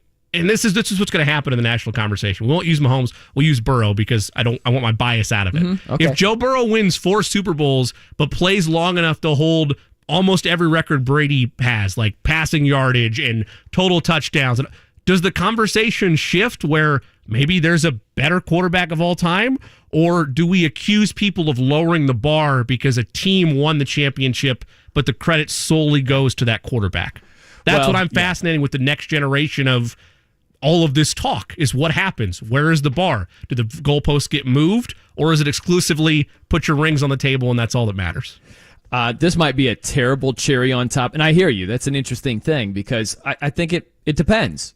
Where sometimes it sounds insane, but 4 rings mixed with whatever else you bring to the table. 7 MVPs. Yeah, you're right. Some might look at that and say, well, there was that one year where, your offensive line was gambling and you didn't make it very far in the playoffs. Sure. Right. It depends. It depends on how it exactly shakes out. If we flip-flopped Brady and Rodgers, okay, like Rodgers is the guy in Foxborough for all those years. Rodgers is in Green Bay. What do you think the ring count is? Just ballpark it. What do you think your gut feeling tells you? I don't think it changes. So, really? Okay, so you say Brady would still be as decorated as he is? No, I'm sorry. I thought you meant for the teams. No, I meant for the switching those two quarterbacks. Wow. If you put Rodgers in New England, I don't think the ring count changes in a negative capacity. I don't. Oh, I totally disagree. Completely disagree. Because Rodgers, you look at what he's done in the playoffs, a lot of times, just like, what did they score against the Niners? I know the Niners have a good defense. They scored a touchdown their first drive. That was it. That was like a blocked punt was enough to swing it in the Niners' favor. Like, there are so many dud performances by Rodgers in the playoffs. I do not see anything close to 6 rings in Foxborough if that's where Rodgers was. I can't speak to, because I don't remember off the top of my head, and some of that was during my younger days as a sports fan. I can't speak to every single personnel piece that was there, but you could ask anybody from an NFL aficionado standpoint. I would much rather charge my luck as a top-tier quarterback with Bill Belichick than I would Mike McCarthy. Like, that's where my discussion starts with that in terms of I think he'd be okay out there. I think he's a good enough quarterback, or he'd be fine because it's Bill Belichick instead of Mike McCarthy. I get it, but, man, it's been slim pickings for Belichick ever since Brady left. He's, 25-25? Sure. Look at Pete Carroll, what he did with Geno Smith last season. Like, losing Russ was supposed to be this huge thing, and they exceeded expectations, made the playoffs. Meanwhile, you look at Belichick. I mean, Mac Jones is a guy that can throw the ball forward. He's not a complete disaster over there. They can't win. Sure. And that gets into and that's happening in basketball right now. It's a chicken and the egg conversation of a tale as old as time. Does Phil Jackson deserve any credit, or does Michael Jordan and Kobe Bryant deserve it? Like that's a conversation that happens ad nauseum, because where do you put it? And is this sitting a fence? Perhaps, but I think both parties helped one another become as great as they were. I do too, but it's advantage Brady, like easily. It's a 70-30 type thing. But is it only that way because unlike Belichick, Brady had the opportunity to go to a team from a roster construction standpoint, particularly on the defensive end, that was built to compete with just a quarterback of his stature, and Belichick stuck with scraps in New England? Like, is that why the edge happens? Because Brady won a Super Bowl? Like, is that why? I just go by. Think about how Brady entered the league. Like, he's a first-year starter. We're talking about, think about Anthony Richardson as a first-year starter. He's a rookie, so it's not the same thing. Or Jordan Love would be a first-year starter. Sure. Can you imagine Jordan Love in the Super Bowl, backed up, I forget what yard line they started off, inside their own 20, I want to say, and they nickel and dime their way all the way down the field? I completely agreed with John Madden where he's like, they should punt. They should not be doing this at all. And I was like, yeah, what are they doing? He's a first-year starter doing that. Like, that's just insane. And I know they played great defense those first 3 Super Bowls, but he's throwing to guys like Deion Branch and David Givens. He had a bunch of number 2s around him. He's winning bowls. Like, it's just insane what Tom Brady has done in his career. Insane. And I think it's not just black and white in terms of, like, I'm not sitting here denying the greatness of that, but if you value a quarterback as highly as Brady, or if you come close with it, whether it's Rodgers, whether it's the Colts did it here with Peyton, like when that debate was raging on of who's better of the two of them before Brady, got clear separation on that front was, well, if you put Manning in New England, what happens? Like, I don't think they're a worse team because you put a comparable or still highly talented quarterback there. That's the way I valued Bill Belichick and what he was able to build there. Well, last thing I'll say real fast, and we got to get to your picks here, is it's not just talent, it's not just numbers, it's also, are you a unifier? And Tom Brady, much more unifying a team than Rodgers. Yeah, I'm not going to win that battle. I get that. Like from a leadership standpoint, like, oh my gosh, like, Brady is much more unifying. Rodgers is a me guy. Like, how many ex-teammates of Brady's say negative things about him the way some of Rodgers' ex-teammates do? Like, you don't hear it ever, and you hear it routinely with some of Rodgers' guys. So I think it's more than just numbers and talent. The leadership thing factors in. All right, we got to get to your picks around the corner. Jimmy, I need a winner, okay? You and me both. Your Yankees yesterday.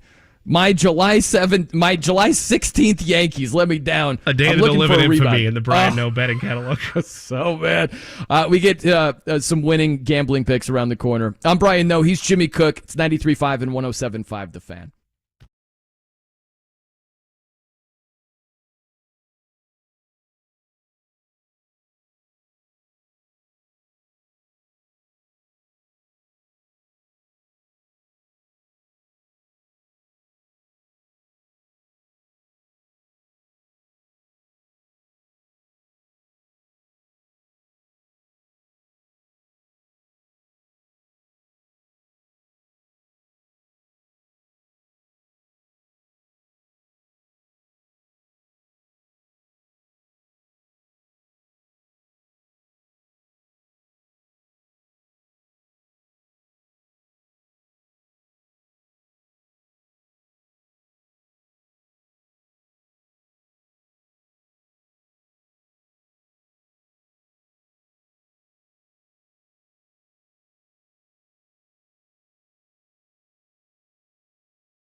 The Fan. I'm Brian No. He's Jimmy Cook here on The Fan. Man, you got to love that Eddie Garrison, He's got his listening ears on. Some stuff might go over the top, might gloss over. But if he's like, this is an opportunity to troll, he will hear that. He never misses a beat on that opportunity. Never once. Some Dave Matthews Band. Not a huge fan of them in concert. Not a huge fan. Definitely didn't come up in like the middle of the show that was in the cards. Definitely didn't have insider trading information on that one. You never know where we're going to go on this show. That's the beauty of it, Jimmy Cook. Okay, so we got to earn some money over here. It was brutal with your Yankees letting me down yesterday. So we need to rebound. Let's win some money, shall we? The Jay Cook Plays of the Day. This is me, all right? I'm not an athlete. This is my way. This is how I win. Today's Plays of the Day, a 5-game slate for us to begin the week. We're going to take the Los Angeles Dodgers to win on the money line, plus 100 there against the Baltimore Orioles. Also going to take the Los Angeles Angels first 5 innings over the New York Yankees, that at minus 140. Give me the Miami Marlins minus 110 over the St. Louis Cardinals. What? The Boston Red Sox minus 155 over the Oakland Athletics. And to close it out, the Cincinnati Reds plus 125 to win on the money line today over the San Francisco Giants. Eddie, you've been out a while. Any bets out of the gate or no? I've got 2. I'm going 1 in the Reds game. I will take the under 5.5 through the first 5 innings. Logan Webb on the mound, which is not a good sign for the Reds because he's a very, very good pitcher against lefties, and the Reds are going to try to load up with lefties. It's just a bad recipe right there. And then Jesus Luzardo for the Miami Marlins. I'm going over 16.5 outs. The Miami Marlins bullpen yesterday got beat up big time, so they need Luzardo to go a little bit of the distance tonight. I like that. It's good thought process by you. What is up with your Reds offense over there, Eddie? Goodness. I think they're still on the All-Star break. Man. That's my theory. They got shut out 3 games in a row against the Brewers and then gave up a 3-2 lead. They got swept, did they not? Yes, they did. They got swept and they lost that game because they just forgot how to play baseball. Yeah, that's always it's not good. Not good when you forget to play baseball while playing baseball, You playing anything? You know what? I haven't been able to dive in. I like some of the things that you guys are thinking of. The Red Sox have been hot. And what are they against the A's? He said like minus 155? 155, yep. That's not too bad. Not bad at all. It makes me wonder a little bit. Is that... You going to parlay Red Sox Yankees again? Probably not. And it's just such a Joe Public parlay right there. You know what I mean? Like, I'll go Yankees, Red Sox. And it should have hit. I thought it was a good time. All right, Greg Rakestraw coming up in for JMV. Keep it locked right here on The Fan. 93.